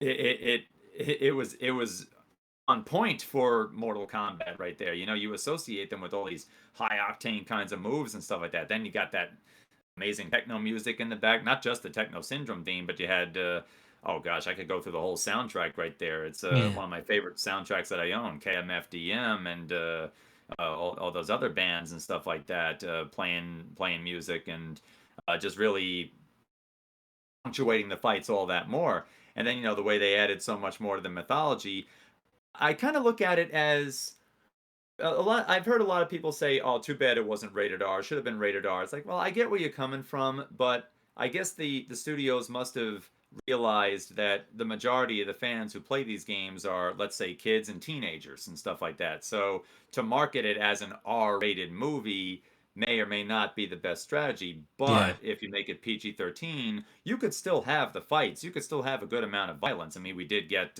Sub-Zero doing his freeze smash, a variation thereof, a freeze smash fatality on one of the monks there, one of Shang Tsung's soldier monks, if you will, right there when he does the ice grenade from MK2 and he blows him up. Then he explodes. I could see his guts and everything, as Hino would say, right there. You could have the Goro fight and everything. It was like the studios and the filmmakers like Paul W.S. Anderson had said, all right, well, we can't utilize in graphic violence, we'll make up for in story. Yeah. That kind of a thing right there. Kind of like what Ed Boon said about when they were making the Injustice games. Like, well, this is about DC heroes, so we're not going to have graphic violence, but what we'll do instead is we'll make it like really over the top. Like, we'll have moves that just knock the other guy into next year and to the next planet and stuff like that. That kind of thing. So they can't do this much, but they can make up for it with these elements and stuff like that. And I thought that actually worked very well for it, and probably why a lot of people still remember it very fondly to this day. Yeah, you didn't see too many spines being ripped out or anything like that, but you remember a lot of the lines, you remember a lot of the story and stuff like that. You remember that this, they have won 9. This will be the 10th tournament, and even lines like a handful of people on a leaky boat are going to save the world. Exactly. Yeah, stuff like that. You remember all those great things and stuff, and they really pulled it off well. I mean, when it got to some of the fights, like the Johnny Cage and Scorpion fight, oh mama, that's probably my favorite fight in the movie, if I'm being honest with you. There, the Johnny Cage fighting Scorpion in the forest there, and then he teleports them to, I guess you could call it the Nether Realm, or maybe it's his lair or something like that. And then they have their fight with one another, and he goes for the toasty right there, and then Johnny Cage gets around it and stuff, and then they throw in the little friendship to my best fan Johnny Cage and stuff. Yeah. And the way they made Goro look too with that with the animatronics and stuff. Oh my gosh, It works so well. It really did. It really did work so well, and very impressed. The music when Goro was fighting as well. Oh man, that is some scary stuff. It's like that's some upper level boss music right there if I've ever heard it. And you mentioned before about the fight with Liu Kang and Reptile. I actually met Tracy Lords, who composed the song for that fight between Liu Kang and Reptile. Wow. Now Tracy Lords is known for other things, right there, another career of hers.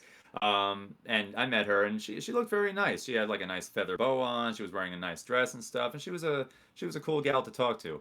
Up to that point, I imagine most of the people who had been meeting her and getting her autograph or getting pictures with her probably knew her for that line of work.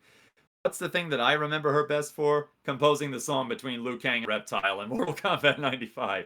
And I told her, I was like, you did that? She was like, oh yes, I did actually. So it was like an impression of, oh wow, I don't get that very often, that kind of a thing. That was fun. But yeah, that fight was great. I remember when you mentioned when Reptile gets thrown into the body of the statue right there, and then he mutates, he morphs into Reptile as we know him, and then you hear the Shao Kahn MK2 voiceover, Reptile. That's cool. Yeah, that was nuts. Everybody went bonkers right there. It was amazing. Then when Liu Kang busts out the bicycle kick, oh man, the crowd went nuts for that moment too. Right there, so good. Even like Johnny Cage's one-liners in there. Those are $500 sunglasses is one, and of course, do I look like your travel agent? That kind of thing. And of course, the iconic nut punch to Goro and all as well. Yeah, that was my favorite overall part in the movie right there, where Johnny Cage does the split punch to Goro, and then Raiden goes, yes! Oh, sorry. Raiden can be a bit of a comedian too, which was fun. And then let's not forget Liu Kang and Sub-Zero's fight as well, which is very iconic. And you can even call that like maybe a fatality as well. Like Liu Kang or Sub-Zero literally gets stabbed in the stomach by an ice spear, and then he basically gets frozen over, which is I thought was really cool as well. Same with like Scorpion getting cut up with the shield. That could Right. technically be a fatality as well. So there were a few fatalities in there to keep everyone hyped and all that sort of stuff and all. You know what I mean? And like I don't see why they didn't really look at that movie when making the newer version. Like, cause like it's like the reactions you were saying there of everyone going mad or nuts in the cinema to be like, yeah, especially like the little cool like reptile as he was morphing into it and stuff like that. Do you know what I mean? It's just like such small details, but such a massive reaction from everyone in the audience. You know what I mean? It's like this is what we all know Mortal Kombat to be and stuff like that, and to have these type of announcers when like the reptile came in. So even like if you were to watch, let's say, the Shaolin Monks intro, when like Shang Tsung's about to take Liu Kang's soul, Kung Lao comes up, kicks him off, and then when he gets to Howler, just goes Kung Lao, and he does that. I was like, that's just amazing, like, you know what I mean? I was like, why they didn't incorporate that into the newer, but we'll get to the new movie in a second anyway. So this movie is just so much over the top, fans in mind, Mortal Kombat-esque, and it's just phenomenal. And I'll be forgetting anything now. I'm just trying to think. You mentioned how they all live happily ever after, but then here comes Shao Kahn, you weak pathetic fools and stuff. So great way to tease the next movie, because I was wondering, I was like, they go to Outworld, I'm like, oh, I wonder if we'll see Shao Kahn. Well, we didn't, but we did at the end in that way right there when he's when he's like humongous and stuff, and I'm thinking, okay, Raiden's going, I don't think so. What's the next part? They go, we need combat Zord power now, or something. They all just get into a cool fighting pose, and then it ends, and you're like, no. But like, oh, that's where you leave it off, man. But that's the thing. It left you wanting more, though. It wasn't like, boy, I'm glad that's over. It was more like, what happens next? What happens next? Absolutely. So I think we've answered the questions anyway. We definitely enjoyed the movie. We enjoyed the cast a massive amount. Is there anything you think could have been improved on, or you'd like to see improved on? In the '95 movie? Yeah. Well, let's see here. Or you think it's just perfection? Don't touch it. I mean, overall, I was very, very satisfied with it. I thought it was, I wouldn't really change too much. Like I said, it would be easy to say, yeah, they should have had more of the fatalities. But like you said, they did have the fatalities there. It was just the less bloody ones, maybe, or like they had it in a way where you could still do the fatality as you know it, but it hits differently when you see it done to a certain individual or something like that. Like, you could argue that Star Wars movies have fatalities in them, including Attack of the Clones, when Mace Windu chops Jango Fett's head off right there, but there's no blood because a superheated blade like a lightsaber cauterizes the wound, and you see Jango Fett with his helmet on the whole time, so it doesn't hit you the same way as though you would see a human head be sliced off clean with blood and stuff like that. It's the move, but it's toned down to a certain degree, So you're getting the best of both worlds. You're getting the move you like, but not to the degree where it's going to, possibly force you to make your rating different or something like that. So I understood that very well. Okay, there is one thing I would have probably changed. More scenes of Talisa Soto's katana with her hair loose, with her hair down. Oh my god. She was a fox. She was a crush of mine for a long time after I saw her as Kitana. In that first scene where like she's staring down Liu Kang right there, not saying anything, and same scene where Shang Tsung says, "Watch her carefully, reptile." I was like, this girl is a hottie right here, man. Oh man. Then she gets to do some fighting later on. She has her hair pulled back in a braid. She still looked great. Don't get me wrong. She still looked gorgeous. But man, she just looked like she looked amazing. And coincidentally, I remember one of my next semesters in school after that, there was a girl in my class named Talisa. I said, okay, this is great. And yeah, that was pretty cool. But yeah, that was good. I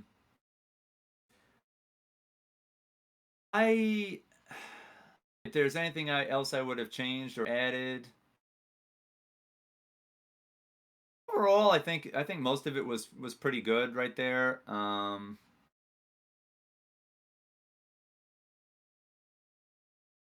Yeah, I think I was content with it as it was, except for the little part that I just mentioned right there. Yeah, I didn't really have a lot of stuff that I'd like want to touch it personally. Like I thought it was just the best movie I've ever seen in my life. So there's nothing that kind of comes to mind, really. Straight off the bat, I just thought everything was awesome. Like, yeah, I'd like to see maybe a little bit of like a bit of a little bit more of a mature fatalities and stuff like that. But other than that, though, what we got and all was still phenomenal, still amazing. Like, Yeah. if I was to touch on what the next question myself first, what would be the best scene? I always thought the best scene to me would be like when Shang Tsung and Sonya are talking, and then he looks and Scorpion and Sub-Zero come out the door. It's like Scorpion and Sub-Zero, deadliest of enemies, but slaves under my power. And I'm like, that was just really cool. And then like them showing off some of their powers, like Sub-Zero breaking the gun, and then like the thing coming out of Scorpion's hand, and then Raiden just come in and lightning everything. Like, then enough, that to me was probably, I think, my favorite scene. And then obviously it's a close one to the final fight with Liu Kang and Shang Tsung, and the music going, and then they're fighting while the music's going and all as well. I thought it'd be really cool as well. What about you? Do you have a good scene or? Well, yeah. Let's see. Those scenes were incredible. Those were really good right there. Yeah, I thought. Well, like I said, the Johnny Cage and Scorpion fight was great. Even the Liu Kang and Sub-Zero fight. Sonya and Kano fighting was really good as well, right there. That was the first finish him that we got in the film, if I remember correctly, too. And he's like, "Come on, Sonya, I'll give you a break." Okay, like that. So there you go. But yeah, favorite scene in the film. My favorite, like I said, my favorite individual part would be Johnny Cage hitting the crunch punch right there on Goro, and then Ray be like, "Yeah, sorry," like that. And then when he hits the guy next to him there, yeah, exactly there. My favorite overall scene, like from start to finish scene. Wow, that is a tough one right there. That is a pretty tough one. I could say like the Cage and Scorpion fight, but even parts where like after Liu Kang defeats Shang Tsung and all the souls come out of him in that little Soulnado, and then Liu Kang's brother comes to meet him and stuff like that, and he gives him one last goodbye with that nice music playing and stuff like that. That was a very touching moment. I thought that was nice. That was a cool moment right there, and that was like Liu Kang, realizing his destiny, and he avenged his brother, but he also did a great thing for Earth at large and stuff like that, and that was a good moment to be had. I guess one thing now that I'm thinking of it, that although I loved how it played out as it was, I always found it interesting how they had Johnny Cage be the one to defeat Goro when Liu Kang, in his quest to become the champion, not only defeats Shang Tsung but defeated Goro before him too, canonically. So I always thought that was a bit of an interesting choice. Like, Goro is the champion, but it's the, let's say, this, not secondary, but not the primary hero, but the one just under him in terms of like the hierarchy, I guess you could say, who defeats him. I always thought that was rather interesting. I mean, they played it so well, so it's like, all right, I'll forgive it. It's okay. But I was like, okay, Liu Kang. Wonder how he would have done if he actually got to fight Goro. Nonetheless, at least he got to fight Shang Tsung, and he beat him with the fireball, which was cool. I guess the purist in me would have been like, why not the flying kick or something? It was like, well, we already got the bicycle kick against Reptile, so I'll take it. That's fine. Yeah, yeah, exactly. You think if you like scream and you're like, oh, he's coming up for the flying kick. You're like, no, he's just gonna punch him. Well, it's still cool though. Right. Yeah. Right. Well, we have to talk about it, unfortunately, because it's in the timeline. So, Mortal Kombat Annihilation. Oh yes, Mortal Kombat Annihilation. Now, don't get me wrong. When I originally watched it, I didn't hate it as much. But now that I'm a lot older and I've kind of more of appreciation in terms of like movie stuff, in terms of scripting and all that sort of stuff, now I'm thinking, yeah, I can kind of see what people are talking about. Really, do you know what I mean? In terms of like if I was to pick apart a few scenes, obviously we all know the more iconic scene. And it was like, "Mother, you're alive. Too bad you will die," and everyone's just like, "Okay." And then the final scene with their animalities. Like, I mean, yeah, Liu Kang's dragon was okay, but what the fuck was Shao Kahn? Like, he looks like just some weird, bloated, purple-headed Hydra looking monster, Yeah. which had nothing to do. I mean, like, that's true. I mean, when you think of Shao Kahn, he never really had an animality per se, so everyone would be wondering kind of what kind of an animality would he have. So they kind of had to go maybe over the top, and that's kind of just what they thought. Just a big, weird, muscle-bodied Hydra type thing. Yeah. Really, but and then you kind of look at it, it's like, what are these balls that they're in that they have to get around Earth's realm, under the ground and all as well. So there's a lot of questionable things, but like some of the fight scenes and all, I thought were pretty good. Like I thought when Cyrax came into it, when he's fighting against Jax and all, and then using the cool like disintegrating net and stuff like that. Obviously, it had no effect on him because his hands were metal and stuff as well. The Liu Kang and Melina fight was over so quickly. And then Jade getting killed by just the weird random monster. I mean, fair enough. Shao Kahn, like you don't fail Shao Kahn, but I still think Shao Kahn should have just killed her himself. If I was to really be honest, sort of way. And then I touched on the scene with Shao Kahn and all his fights in my new animation again, because you saw like when Rain comes in, I was like, "We've taken some prisoners." I was like, "Did you make them beg for their lives before you destroyed them?" I was like, "But I thought," he's like, "Don't think," and then he just kills them and all. So you got a lot of references there, but like, would you agree with the how much of a backlash that movie got, or do you think people are getting a bit too hard on it?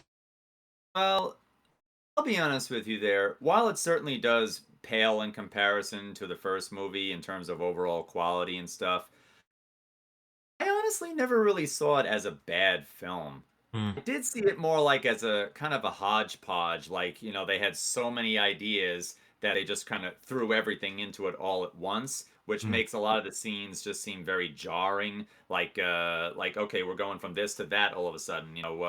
Why are they showing up? How did this come about and stuff like that? It seemed like they had so many ideas and they were just trying to cram so much into one movie. That to me was my biggest problem with it. It was Mortal Kombat 1, they got to space out. They got to essentially tell the story of MK1 with a teeny bit of MK2 sprinkled in there. But Yeah. with this one, though, they were trying to not only tell the Earthrealm invasion story, but they were also trying to use a whole bunch of characters that didn't get seen yet and just kind of throwing them in just for heck right there. Like you mentioned Cyrax there. We don't get the story about Cyrax and Sector and Smoke, being automated by the Lin Kuei to go after Sub-Zero. I mean, there's Yeah, one throwaway exactly. mention of it from Sub-Zero, but now Cyrax is working for Shao Kahn right here, kind of like how Hmm. Scorpion and Sub-Zero were now employed by Shang Tsung, and he only gets the one line in his movie, and it's like the one line in his movie right there. Shao Yeah. Kahn will be released. He just gets that. I'm a Cyrax fan as well. I mean, Sub Zero is my all-time favorite character, but if Cyrax is a playable character, I'll go to him first. I Hmm. just love using him a lot. Yeah, at least Cyrax got to use his net and stuff. And okay, you want to have the thing where you have it hit one of the enemy soldiers right there and it dissolving them. Fine, okay. At least he gets to use it. Then he gets to do the self-destruct thing afterwards. That was cool. Sonya kind of gets a variation of her. It's inferred that it's supposed to be the kiss of death, but she's really Yeah. just blowing powder into a flammable substance, and there you Yeah. go.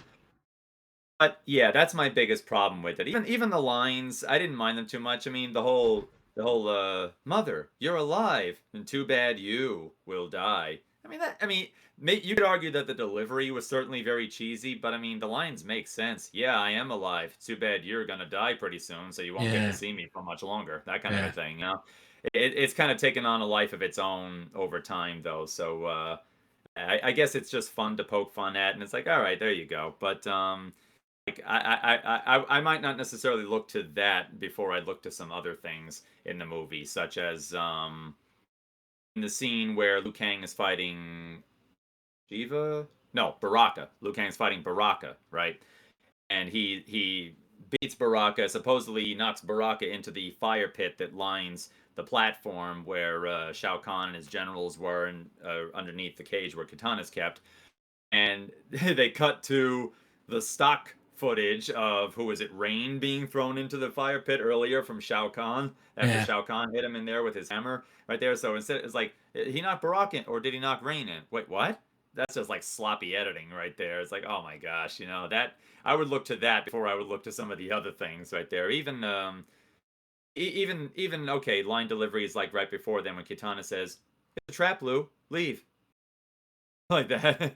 Like, okay. Yeah, it didn't really hit that much right there. And um but yeah, but other parts too, like you mentioned, the when they're going in those ball things, those orb things, it kind of reminded me of we used to have a kind of a, I guess you call it a game show over here called American Gladiators. Oh It looked yeah, like one of yeah. the Yeah, okay, well, yeah, it looked like something out of that right there, like an obstacle course Mm, piece of equipment that you would use in that. It's like, yeah. all right, that's interesting. They didn't use portals, they used that instead.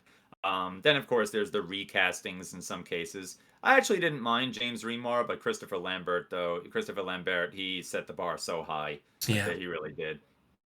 Funny now when I look at movies like The Warriors and I see Ajax get into the fight with the Baseball Furies, I'm like, come on, Raiden, get him, that kind of a thing. Yeah. Right there. But they killed off Johnny Cage really quick and stuff. It's like, okay, that's at least in line with the games at the time, where MK3 supposedly he was killed. You see his tombstone in the back in the graveyard stage. So it's like, okay, I mean that kind of tells me that the stakes are higher this time, that anybody can get killed and stuff. It's like, oh boy, of course, aside from it being referencing the games there, but I guess a lot of the dialogue felt unimaginative at times. The message was just, don't give up, we can do this, and stuff like that. It's like, Mm. I don't know, I mean, that's all right, but I feel like you could have done better, I feel like you could have done better with that. Like, if I were a teacher and they were my students, the remark I'd put on their report card is, has ability to do better. That kind of a thing. That type of thing there.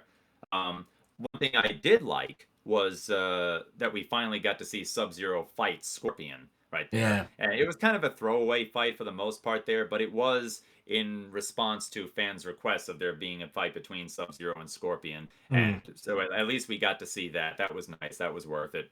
And Scorpion, I have to admit, I did get a chuckle out of when he captures Katana and goes, suckers! Like that. That does make me laugh, I have to admit, right there.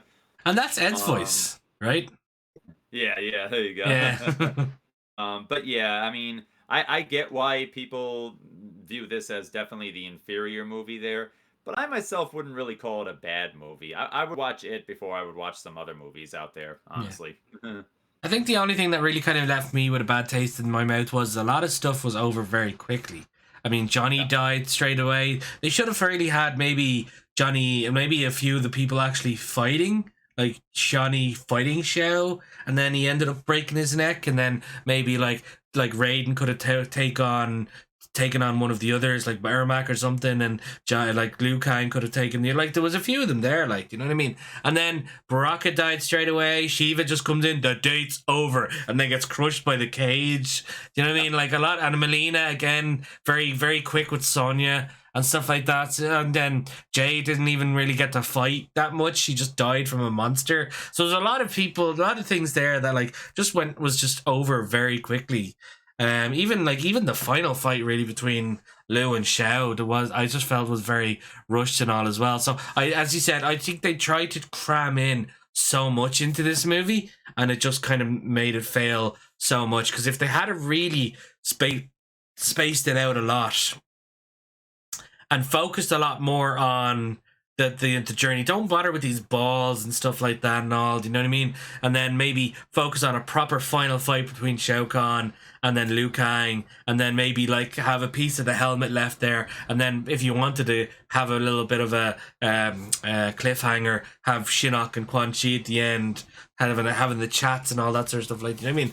But like that to me was just really the only thing that kind of left a little bit of a bad taste in my mouth originally when I watched it, because everything just happened so fast. Do you know what I mean? There wasn't that much like, I mean, the first one just pulled it off so perfectly, and then like this, and then the second one was just, oh, that's it. he's dead, she's dead, he's dead, that type of thing. I mean, it's like Sindel said, too bad you will die. It's like she's talking to everyone. She got that right there. Yeah. I agree. Yeah, it's like they introduce characters and fan favorite characters too, like Baraka. Oh man, there's Baraka. There's Melina. There's Cyrax and stuff like that. There's Smoke and stuff. These are popular characters and stuff like that. And then they only have like one fight and that's it. And some of them don't even get a line or something like that. It's like that's how you have them there. I mean, no story. They're just the next villain for them to fight. That's it. That kind of a thing. Even Sub-Zero and Scorpion. Oh, yeah, even Shinnok as well. Yeah. Yeah, like I had to look in the credits to say, wait a minute, that was Shinnok, that old man there that was Shao Kahn's father. Is Shinnok? It's like, and that too. And Shao Kahn is my brother. Yeah. No, yeah. Just, yeah. I was like, fire the writers, get them out here. Like, come on, you don't even need that sort of thing, like at all. Like Shinnok, and then it's just terrible. Yeah. I mean, he didn't really do anything in the movie. I don't think Shinnok. Maybe he called a couple of the elder gods there towards the end, but I don't know. He was just kind of there. He might have zipped into Shao Kahn like, "You let him live," but that's it. But my question is though, was he calling the elder gods? That was always what I was thinking, because people are like, "Oh, he calls the other gods." It's like, no, does he? Because why would he want to do that? Because they knew they'd like. Screw him over because he was the one who broke the rules and stuff like that. Surely he was about to actually do something to Liu Kang, and then they were like, "No, we're not sitting here anymore." And then they came down themselves. Do you know what I mean? That's interesting. That's actually very interesting. I'd always take it to mean like he goes like this, and that's his way of summoning them, and his lack of surprise when they shows up, indicating that maybe okay, yeah, this is how this is what I intended. But I actually like that line of thinking right there. Like he goes like this, maybe he was going to cast a spell or something, but then the elder gods came down in a sense and be like, no, you're not. And then he's like, okay, fine, I'll assume the position or something like that. I actually like that idea that you came up with right there. That sounds pretty good. The next time, if you ever meet the director or even one of the cast characters, ask them, like, is that sort of a way they were thinking? Because, like, that's what I always think. I was like, why would Shinnok summon the other two elder gods? Because he knows he's after breaking the rules, and he knows if he does summon them and they realize what's going on and all that sort of stuff, surely he's going to get his ass kicked by those two from what he did. And he ended up doing that anyway. They ended up obliterating him altogether, sort of way. Yeah. But any of the questions anyway. So, did you like the movie? Yeah, it was an alright movie. It wasn't a too bad movie.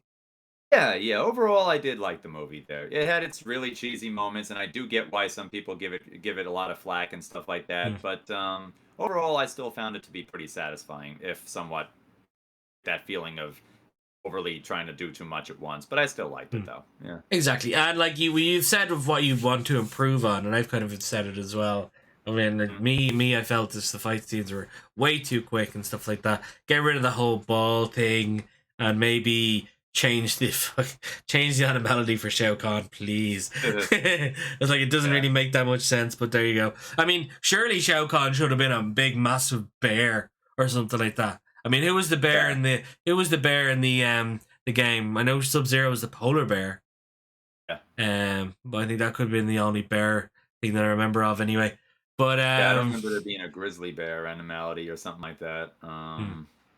Maybe he could have been, or because they made him that King Ghidorah looking Hydra there. Yeah. Like, okay. Yeah. The cast it was alright. The cast weren't too bad, but we would have preferred the cast from the first movie.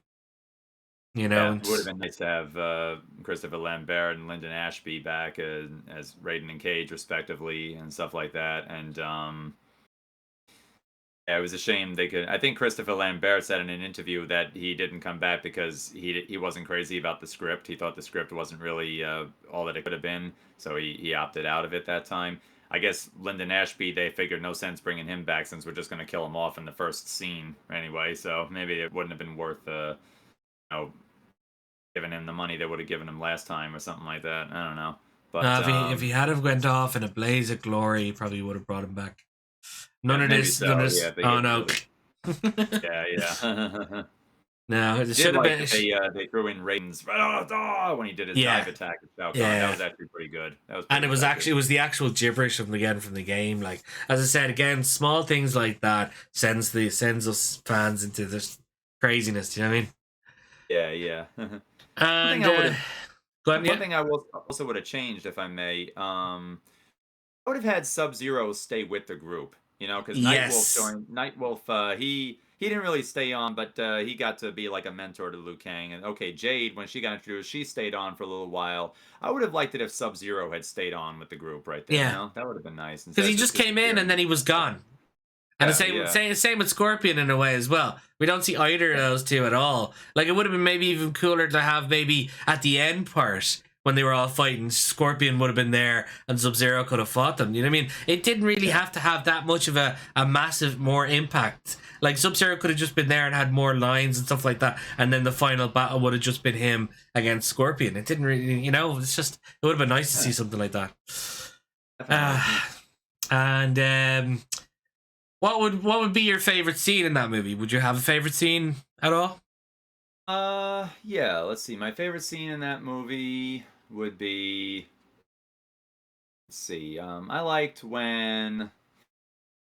What's it called? Well, I liked when Sub-Zero and Scorpion got to finally meet up and have their confrontation. Hmm. I thought that was a good scene. I liked when let's see. I think of something here. Well, I liked when Sindel, when it seemed like they were when it seemed like they were snapping her back and getting her memories back and stuff like that, only to find out that nah, I'm just playing you, something like that. I was like, Yeah. okay, okay, I kind of like that part right there.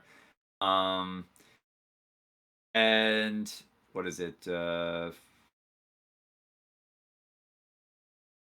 liked when Jax, now with his metal arms and stuff. I liked when he got to come in and he got to dish him out to that big monster that was looked like it was going to grab Sonya after she just fought Melina. I think it Hmm. was.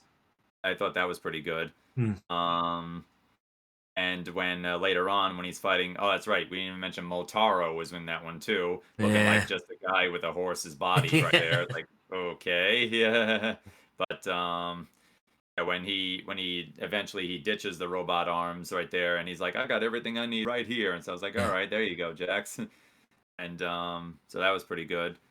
Um, yeah, I mean, when I think of the movie, I remember a lot of fight scenes and not as much dialogue right there, so it's hard for me to pick like a favorite full scene.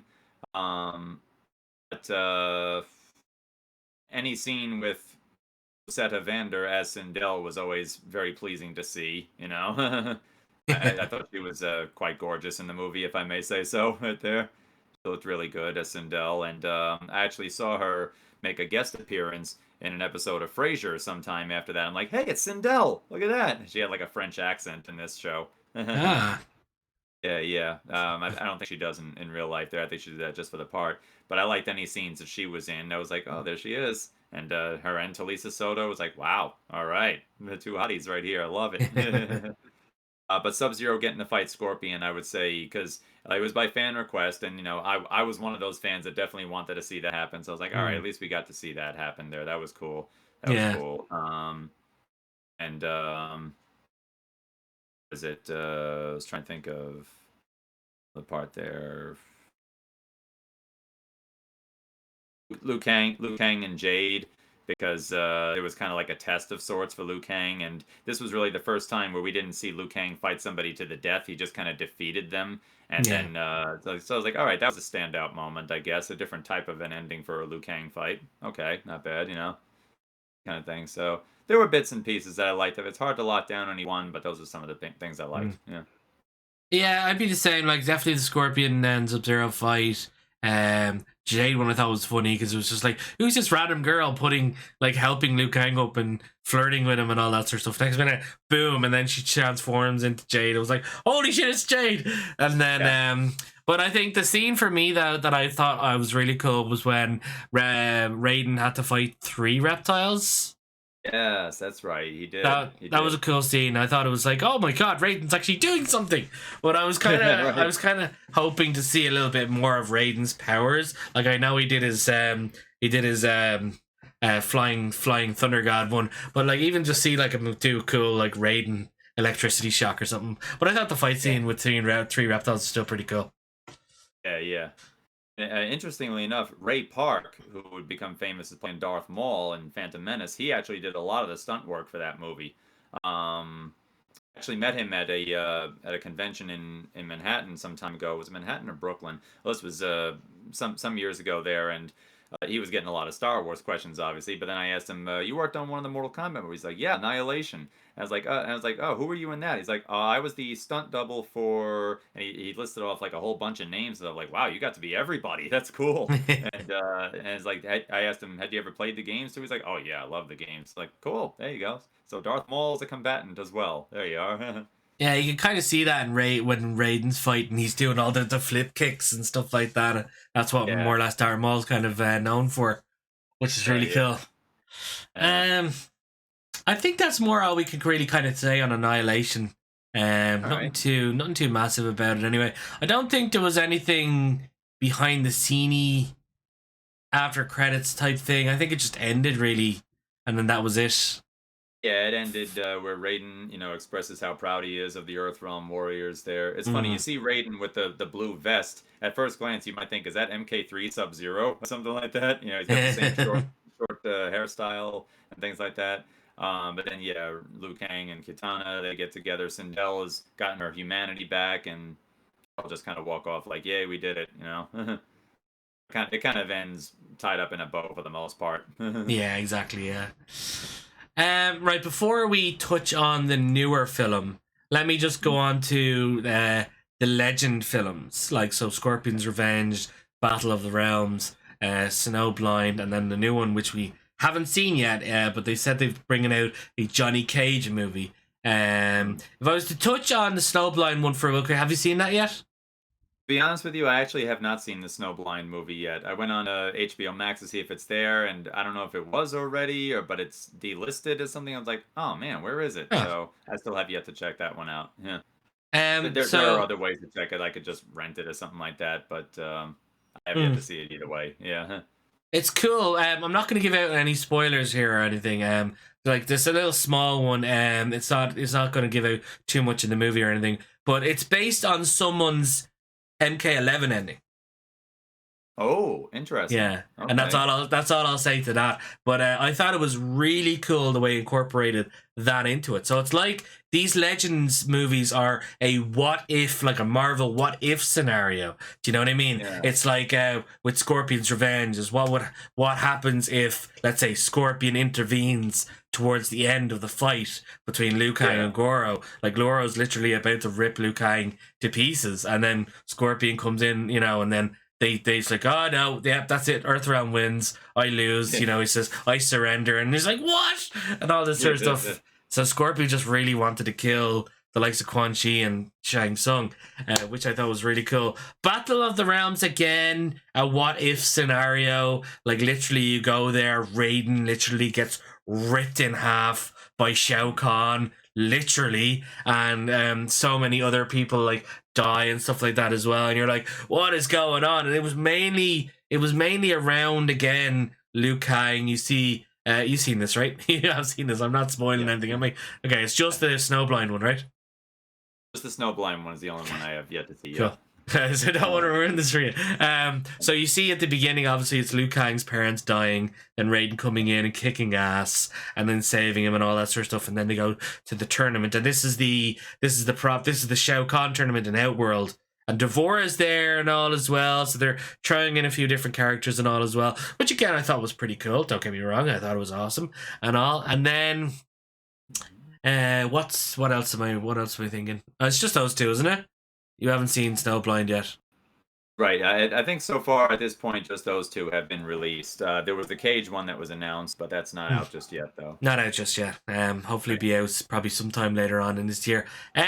So just in general, what did you think? I think the animated ones they're really cool. Like, I think they really work very well. The beginning of Scorpion's Legends again is the whole thing with Sub-Zero coming in, killing the clan and all that sort of stuff again, and then you see him going into becoming Hell Scorpion and all, and then it goes through the run up to the tournament, and then the tournament, and then the aftermath of like what if Scorpion intervened in the last fight scene and stuff like that if Goro was about to win and all that sort of stuff. So it's a really cool what if scenarios. What did you enjoy? You enjoyed it, I'd imagine.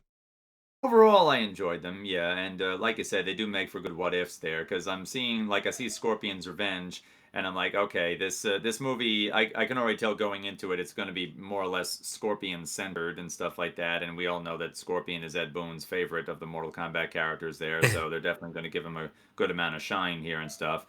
Like I was kind of wondering what they would do. Was like, are they going to change it around to where Scorpion does everything by himself? And well, no, thankfully they didn't do that, but.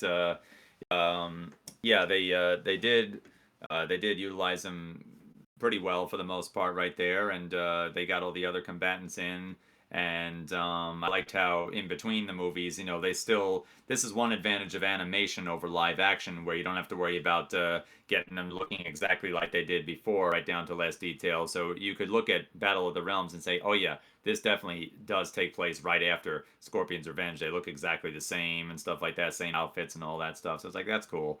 Um, with Scorpion and with it, yeah, the story with him and Sub-Zero right there, where again, kind of like in Mortal Kombat Legacy, it's not quite Bihan Sub-Zero who deals the killing blow to him. It's Quan Chi masquerading as Sub-Zero right there. So I was like, okay, they're doing that again. Interesting, right there. But then he finally meets up with him, and he's like, I will get revenge on you. He meets up with actual Sub-Zero Bihan. Bihan's like, you talking about right there? He doesn't actually say that, but he's like that. It's like, all right, well, you're fighting me. All right, I got to fight you back then. That kind of a thing. They definitely upped the ante in terms of the violence aspect for this. I mean, yeah, this was animated, but this was not Defenders of the Realm type of animation. Oh no, no, no, no. This was more like what you might get from your average uncensored anime, I guess you could say, right there. It was interesting how they utilize like what we know from the games as the X-ray maneuvers. I thought that was actually a pretty nice touch right Yeah. there. You really got the full effect on how much damage is being done to them and stuff like that. Even the part when I think Goro rips Jax's arms off right there. You get to see the muscle tearing from the bone and stuff like that. Like that. I was like, oh wow, that really drives it home for you all the more so right there. It's like, oh boy. But overall, I thought they were well made. I thought they were good overall. Absolutely. And Battle of the Realms, what did you think of that one? Overall, I thought it was good. I heard some people say they weren't too crazy about it right there, but I liked it though. I thought it was pretty good overall. Yeah, I'm looking forward to seeing what way the Cage one's going to go. If it's going to Yeah, maybe go on another MK11 Fighters ending or something like that. We'll have to see, possibly. maybe. Hmm. And yeah, so it's like it's again, it's kind of like they're more like what if type question thing that they're doing, like with the likes of Marvel and all that sort of stuff. Just to run through Yeah. these, so you liked them anyway. Did you think there was anything they could improve on, maybe, or did you think they were all with the whole what if, the way they went them all? Do you think they all were fine? Well, I mean, when looking at it as a what if, I guess I could lower the amount of things that I would have changed and stuff. But there is one thing though, and I kind of mentioned this before Hmm. that when we get to another point in our discussion, I'll bring that up even more so. Um, the fact that again it was Quan Chi masquerading as Sub-Zero in killing Scorpion and such like that. I mean, again, in terms of the purpose that it served for the movie, I suppose it worked. It being a what if and being what Quan Chi, seeing how he's furthering his agenda and stuff like that, and how Scorpion um, because I don't remember if there was a truce like there was in Legacy between the Shirai Ryu and the Lin Kuei, or if they were just natural rivals. I don't remember that part too well. But think they always hated each other. However, I'm pretty sure it was always. Was it not always Quan Chi masquerading as Sub-Zero, or is that only from MK9 onwards?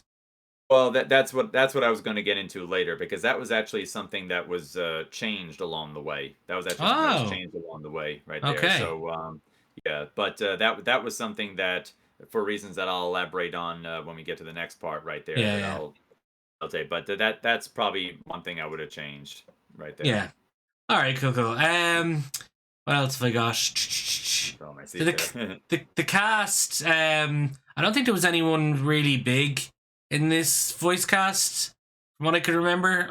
I could be I wrong though. think not all of the voices, but I think some of them were from the games. I think I Right, remember Patrick Seitz, who voiced Scorpion in MK's 9 and 10. I think he played Scorpion, if I'm not mistaken. right. I know Richard Epcar did not come back to do Raiden. Hmm. I don't think. I thought I remember someone saying no, he's not doing it. I think they mainly went with voice actors, like not movie stars like that you see on screen, but like the more dedicated voice actors and such. Let me see if maybe I recognize any of these names since we're talking about it right here. Let's see here, because actually there are some voice actors out there that I am very fond of right there.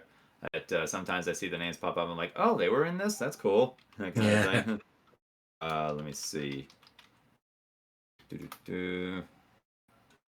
Let's check it out here. Okay. Scorpion's Revenge. Uh, yeah, like not big name actors that you would know from seeing them on screen, but actors like voice actors whose names I recognize, like Gray Delisle Griffin, Robin Atkin Downs, Kevin Michael Richardson, Fred Tatasciore. To say their names, it might not be like, oh, I've seen that person. More like, oh, I think I've heard their voice or something. Some of them have really long careers and things. Um, Gray Delisle Griffin, she's been around since forever, pretty much. She's been doing a lot of voice acting roles for a long time. Hmm. Battle of the Realms. Let's see. Joel McHale.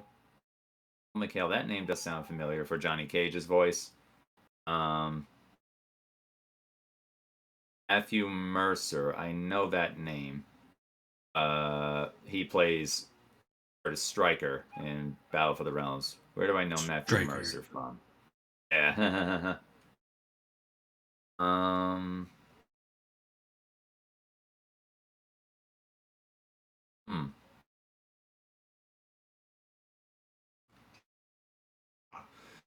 The great thing about being a voice actor, you can have so many credits in 1 year. Cycling through some of these right here, it's like, holy cow. Okay, well, I'm sure I've seen him in one of the things that's coming up, but the guy's got a really long resume. I know I've seen his, yeah, I know I've seen his name pop up and stuff, but to place him in like, oh yeah, it was definitely that one would be a bit of a challenge, I'd say. Hmm. But overall, though, yeah, the I thought the voices were well done. Hmm. I thought the voices were pretty well done there. I thought they were good representations of characters. Absolutely. And if you were to pick both Revenge, Scorpion's Revenge and Battles of Realms, did you have a favorite scene from either of those two? Um, well, I liked the Liu Kang beating down Shao Kahn in Mm. Battle of the Realms. I thought that was good. At one point, he like completely knocks him silly to where Shao Kahn. It wouldn't have been surprised if like they put the dizzy stars like in cartoons around like like that, because it looked like he knocked his tooth out or he knocked his helmet off the side of his head right there where you only see one eye and stuff like that, and he really just ripped into him. That was a pretty good moment to see right there. That was pretty cool. Oh, it's gonna be getting late now. um, Yeah. what do we see? Yeah. Then after that, I think he rescues Katana. He rescues Katana and is like saying, "You did it," and then he just stands there. He did it. Yeah. We did Like it. Oh yeah. very solemn there, Liu Kang. There you go. Absolutely. And yeah, I think that basically does it for the Legends one. Really, I'm looking forward to the Cage one to see how it goes. Anyway, and make Yeah, sure you watch Snowblind and let me know what you think. absolutely. Yep, definitely so.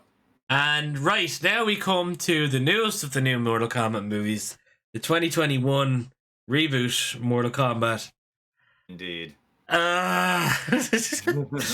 look, don't get me wrong. It was a good film, but there was a load of things I had issues with.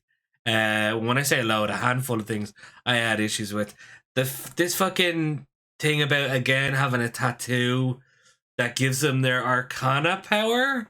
I mean, like, what?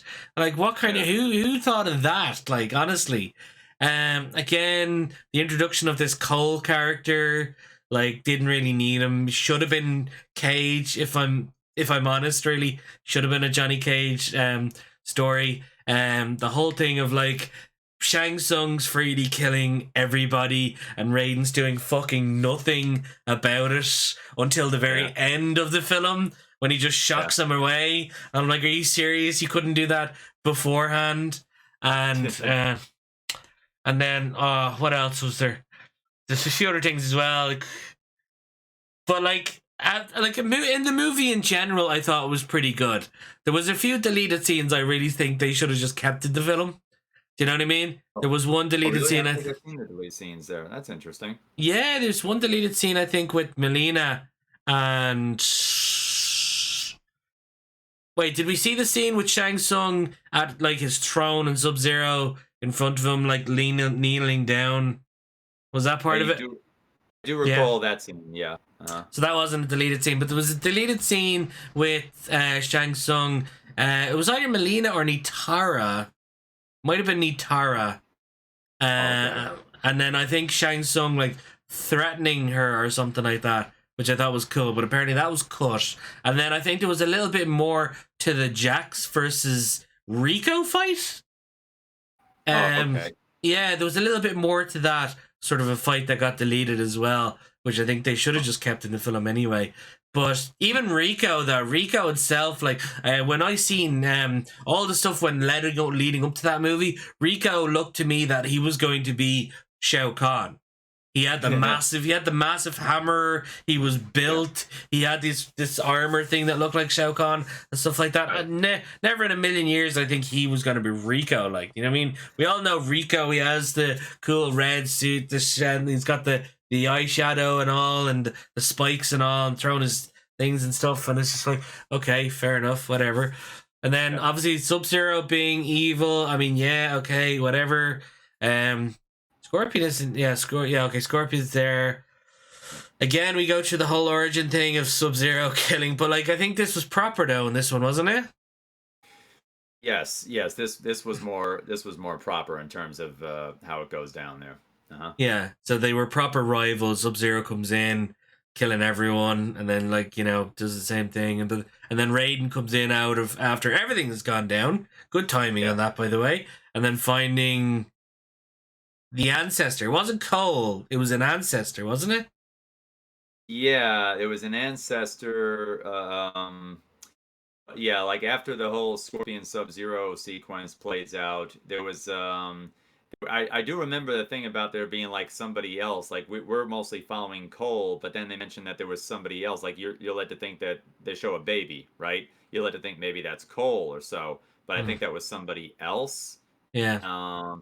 I remember at one point I'm thinking to myself, wait a second, are you telling me that they're going to pull a switcheroo on us, that Cole's not really the chosen one, it's this other person, or something like that, But yeah, it was something along those lines right there. But Cole is part of that lineage, I suppose. I thought the guy who played Liu Kang did a good job. The guy who played Kano did an amazing job. That he really captured that in. And then the whole thing about Sonya just seemed to me that she was really like weakened in the film. She didn't really do much. She didn't even like get her Arcana or something like that. Especially I think when Cole infiltrated her thing. Do you remember that? She didn't really do much to him. Like the Sonya Blade we know would have knocked him senseless and stuff like that and all. But she just kind of went up to him and was like, "Who are you?" Do you know what I mean?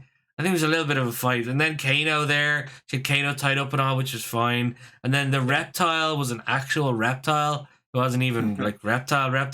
I don't know. There was a lot of questionable scenes, especially the Goro fight. Like the Goro fight again was just so quick and just so, and like, what the hell was Cole's power?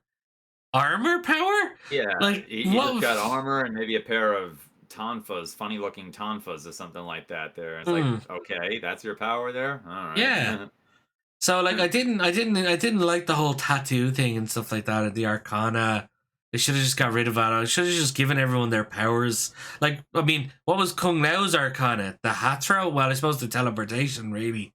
But like, or it could have been magic hat power. I don't know. You know what I mean? Like Liu Kang's is Yeah, obviously fire. And then the way Sonya gets her Arcana and instantly knows how to use it straight yeah, away. She just kills back and kills Melina. Don't get me wrong. There was a lot of references as well that I was really happy about. There was like references to the Kamidogu. There were a few other ones as well. But like Raiden just seemed like much of a real dick in this one. He didn't do nothing. He just said, "Figure it yeah, out for yourselves," and all this. The only yeah, thing I think Raiden really did was put up the shield. You know what I mean? And that yeah, yeah. was, Yeah, his role in this one seemed pretty passive there. He wasn't even with them the whole time, mm, like he was in the other movies there. He just kind of showed up whenever the smoke had already cleared for the most part there. yeah. And then you saw Shinnok's Animalus, I'm pretty sure, was in it there. At one stage in the background, Oh and yeah, yeah, yeah. There are like some Easter eggs and stuff. Like you saw Kitana's fan, you saw yeah, Shinnok's amulet, you saw these pictures on the walls of Shao Kahn poisoning Onaga and things like that, and the Great yeah. Kung Lao. You saw those kinds of things, yeah. Mm.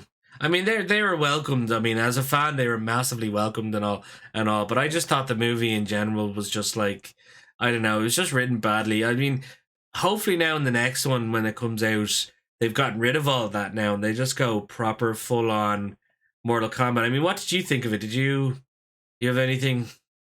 Well, going into this movie, I was I was saying, all right, I'm very excited about it. I'll tell you what I did actually. I watched it in my basement right there, Mm, and my it's more of a rec room really, but I gathered up all my I got my Mortal Kombat Shaolin Monks action figures right here. I got my Shao Kahn MK9 figure with the throne up there. I brought them all downstairs, and I wanted to make a party out of this right here. I had my friend Rick come over the house and stuff, and I brought the figures down, and I bought like a bunch of snacks like popcorn and chips and stuff like that, and I tried to sounds silly, but I tried to like put some of the snacks in their hand. Like I put a piece of popcorn on Scorpion's spear and had him hold it up like that. I put a big Dorito chip in Sub Zero's hands. I got a little miniature bowl of Cocoa Krispies there, and I put a piece of paper around it and wrote Reptile Chow on it there, and I gave Reptile a big spoon and stuff like that. It's like, yeah, let's have some fun, guys. Let's do this here.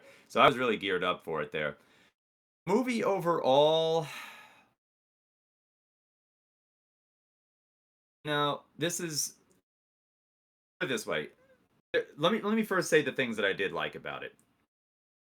One thing I definitely liked about it was that unlike the previous two movies, Sub-Zero and Scorpion, and particularly Sub-Zero, got a lot more shine. They got a lot more central focus on this. I thought I was like, good. It took you long enough to do that. Thank you very mm, much for doing so. That was definitely a welcome decision right there. Um, I actually kind of at first I was a bit hesitant on the idea, like about the whole Arcana thing right there, like that essentially their powers are latent and they have to discover them. They awaken their powers some way. At first I was like, that sounds a little goofy to me, a little X-Men maybe or something like that, like it's their mutant powers or whatever. But I was like, all right, I could roll with that. That's okay. Um, I also liked the references and stuff like that. Talking about like you're in the Cole's locker room right there, and there's posters like you see for Johnny Cage and stuff, and it shows like references to the movies he's made and things like that. Somebody says, "Hey, aren't you the guy who defeated Eddie Tobias?" I'm like, "Okay," and Ed oh and John yeah. Tobias hybrid there. That was clever. That was really good. Um, and and yeah, there were some other parts like that, like I thought were pretty well done there. In contrast, oh, and one other thing, I'll get to that in a moment there. In contrast, I feel like looking at this movie, I say this is what happens when you put a little too much fan service into a movie.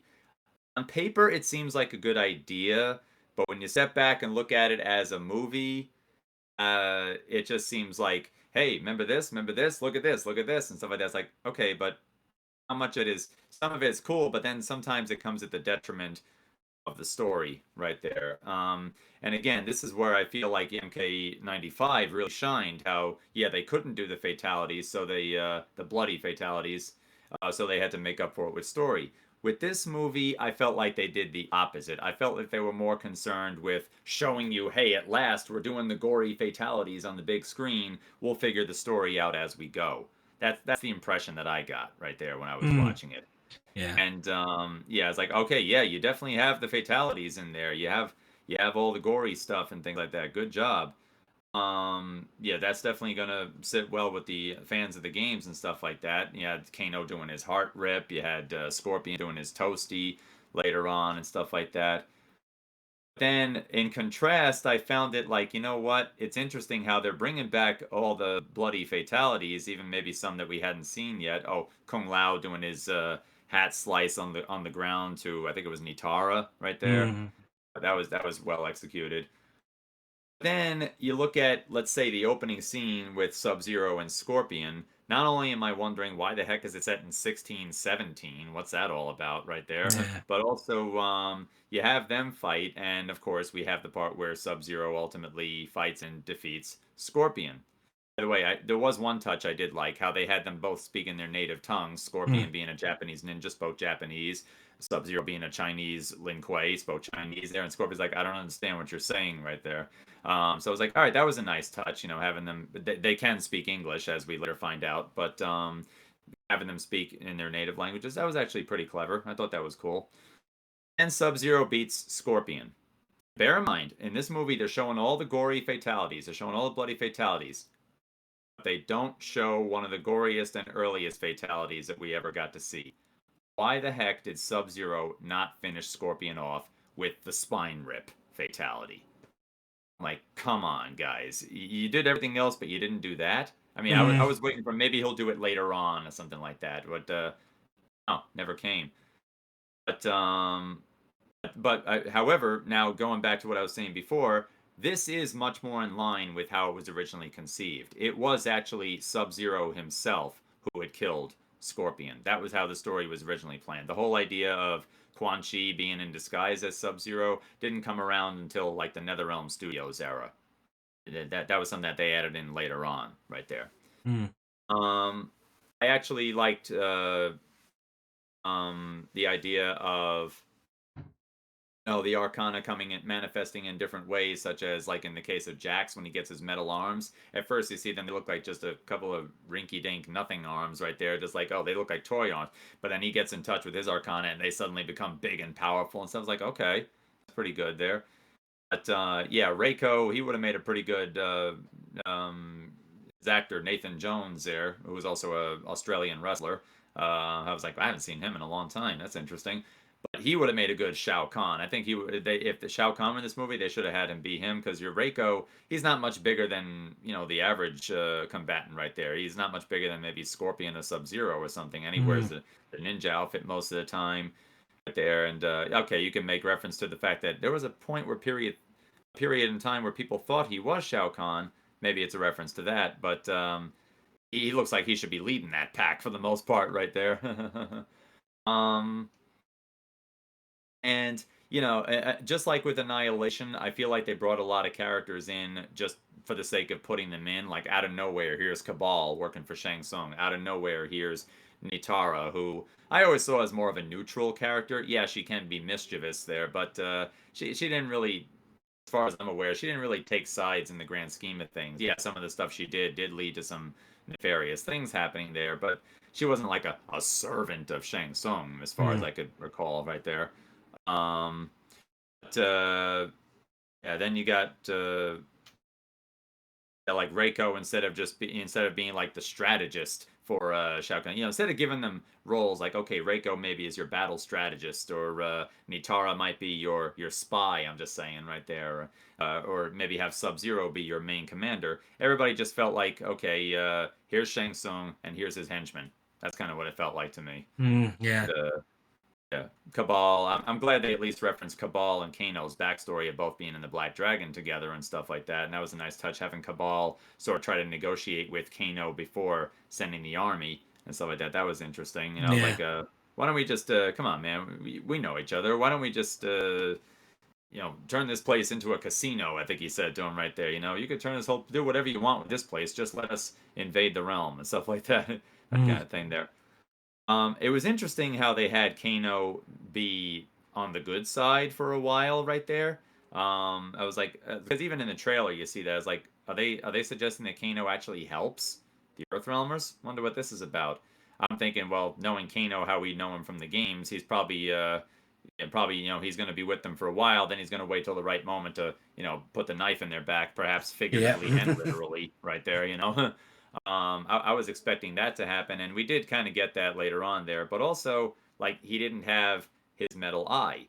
I thought that was peculiar. He didn't have his metal eye. Now, we saw this in Legacy also, where Kano did not initially have his metal eye. We did see how he got it, though, when Max beat the stuffing out of him right there, and then he got that very Terminator-esque looking bionic implant right there. I said metal eye. It's really more of the eye itself was like a laser of eye right there. The implants. Well, you know what I'm saying.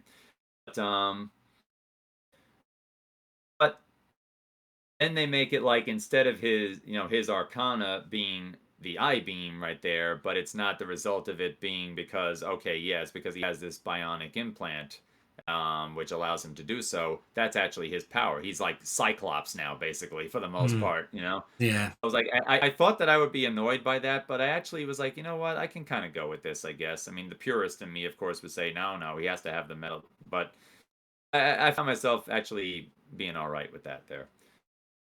It was cool that he got to do his heart rip fatality, but on Reptile, and that was supposed to be Reptile. When I saw the trailer, I'm like, okay, is that actually Reptile himself, or is that just another Zataran? Somebody from his race or That's what something? I thought. That Yeah. would seem like a quick and easy way to get rid of Reptile, who's also a otherwise popular character in the series and stuff like that. And but lo and behold, though, yeah, it seems like that was suggested to be Reptile right there, and I was like, oh man, just like that, Yeah. that kind of a thing. Um, Shang Tsung, Shang Tsung pretty much, being in charge of the operation for the Outworlders. So I was like, all right, that's cool, Um, Cole, now, and when I saw them introduce, well, here, when I first saw them introduce this character of Cole Young, I thought to myself, okay, we got the backstory with Scorpion and Sub-Zero. Sub-Zero being the older Sub-Zero, Bi-Han. Now, here comes this Cole Young guy. I'm thinking to myself, at first I'm thinking, wait a minute, are they doing the Alice from the Resident Evil movies thing, where they take a character who we don't have in the games and just put them in for the sake of the movie? Thinking they might be doing that. Or are they? I was like, wait a second. Cole Young. What if that's an Americanized version of Kuai Liang? What if he's going to be revealed to be younger Sub-Zero or something like that? That's where I thought they were going with it at first. Right. But then as the story goes on, no, he actually has family roots with Hanzo Hasashi, with Scorpion instead, right there. So I felt like that was kind of a missed opportunity right there, and I felt like they could have gone that route, and that might have made it interesting. How, again, you got that dynamic of, yeah, okay, now they wouldn't be brothers in this case. There would be, one would be probably a descendant of the other, but it still mirrors how they do in the games, where Bi-Han, he kind of stayed on the dark side, whereas Kuai Liang kind of reinvented himself and stuff like that. So it's like, I may be your descendant, but I'm not you yourself in this case, that type of thing. Then yeah, they just bring him in, and he just seems like, okay, they brought him in just to be this new character, and then he's fighting Goro, and yeah, the Goro fight goes the way it does, and And bear in mind, this is all before the tournament. There's no tournament going on. It's called Mortal Kombat, but the Mortal Kombat tournament is not actually happening. The Hmm. way that things go when Shang Tsung says, I won't bring warriors next time, I'll bring armies. So I'm like, so wait, this isn't even Mortal Kombat 1 necessarily in terms of the games because we didn't have a tournament. This is more like Mortal Kombat 0, pretty much. So we're going right from a pre would have been tournament battle straight into the events of MK3. It's like that seems a little abrupt right there. I don't know. Yeah. So yeah, overall, I mean, if you want the bloody fatalities and the gore that we know MK4, you'll get it. And if you want to see, Sub-Zero be featured better, you'll get that too. And some characters that maybe we haven't seen the movies yet, yeah, you'll get that. The story itself, though, I just felt was very, very messy. I just didn't care for the execution of the story, to be quite honest with you. Yeah, very all over the place. All right. If we Yeah. were to touch on it really quick, what would you like to see in the next film? Because if it was very interesting to note that Ed and the team said nothing about the first film. They didn't want Yeah. anything to do with the first film, in my opinion. However, Yeah. he's mentioned that the second film is in the works, and I've heard rumors again that Ed is actually more involved in the second film. He apparently wasn't involved in the first film that much, and I think that's more or less why he said nothing about it. But I think in the second film, I think he's going to be a lot more involved with it.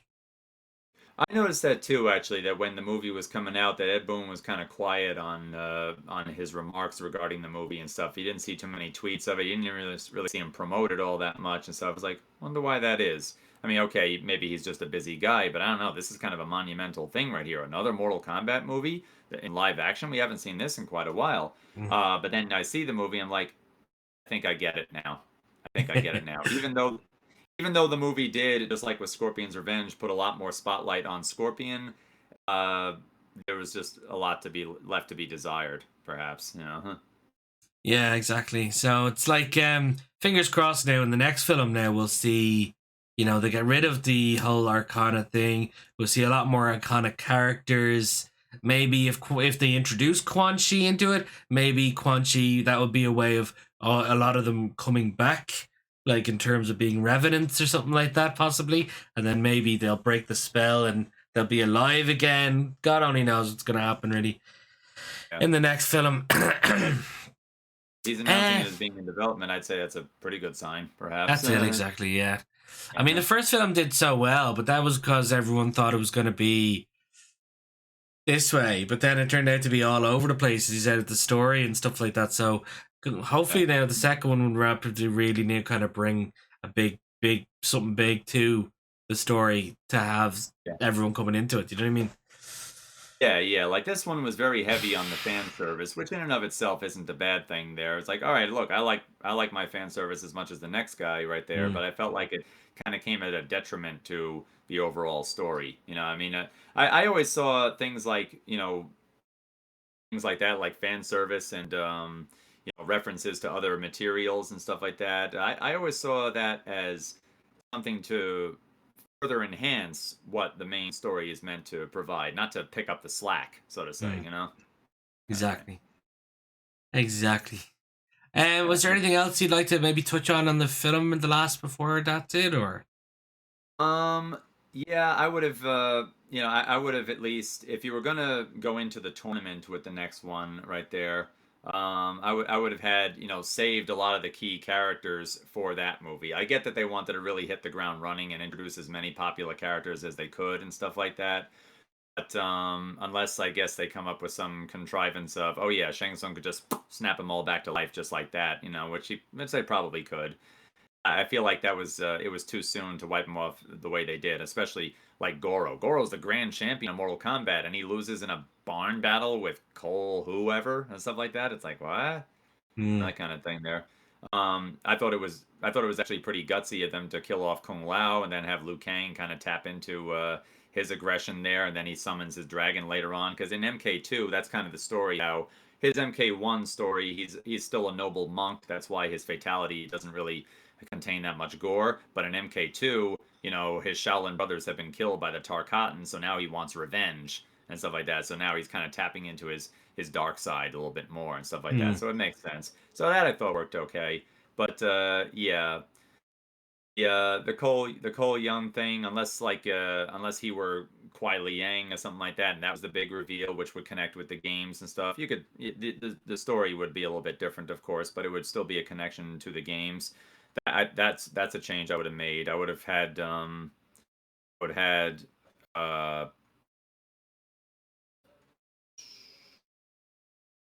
I guess they're making Johnny Cage out to be like a big reveal for the next one or something like that. So it's like, all right, I probably would have had Cage be in this one here. I mean, it's like, well, okay, but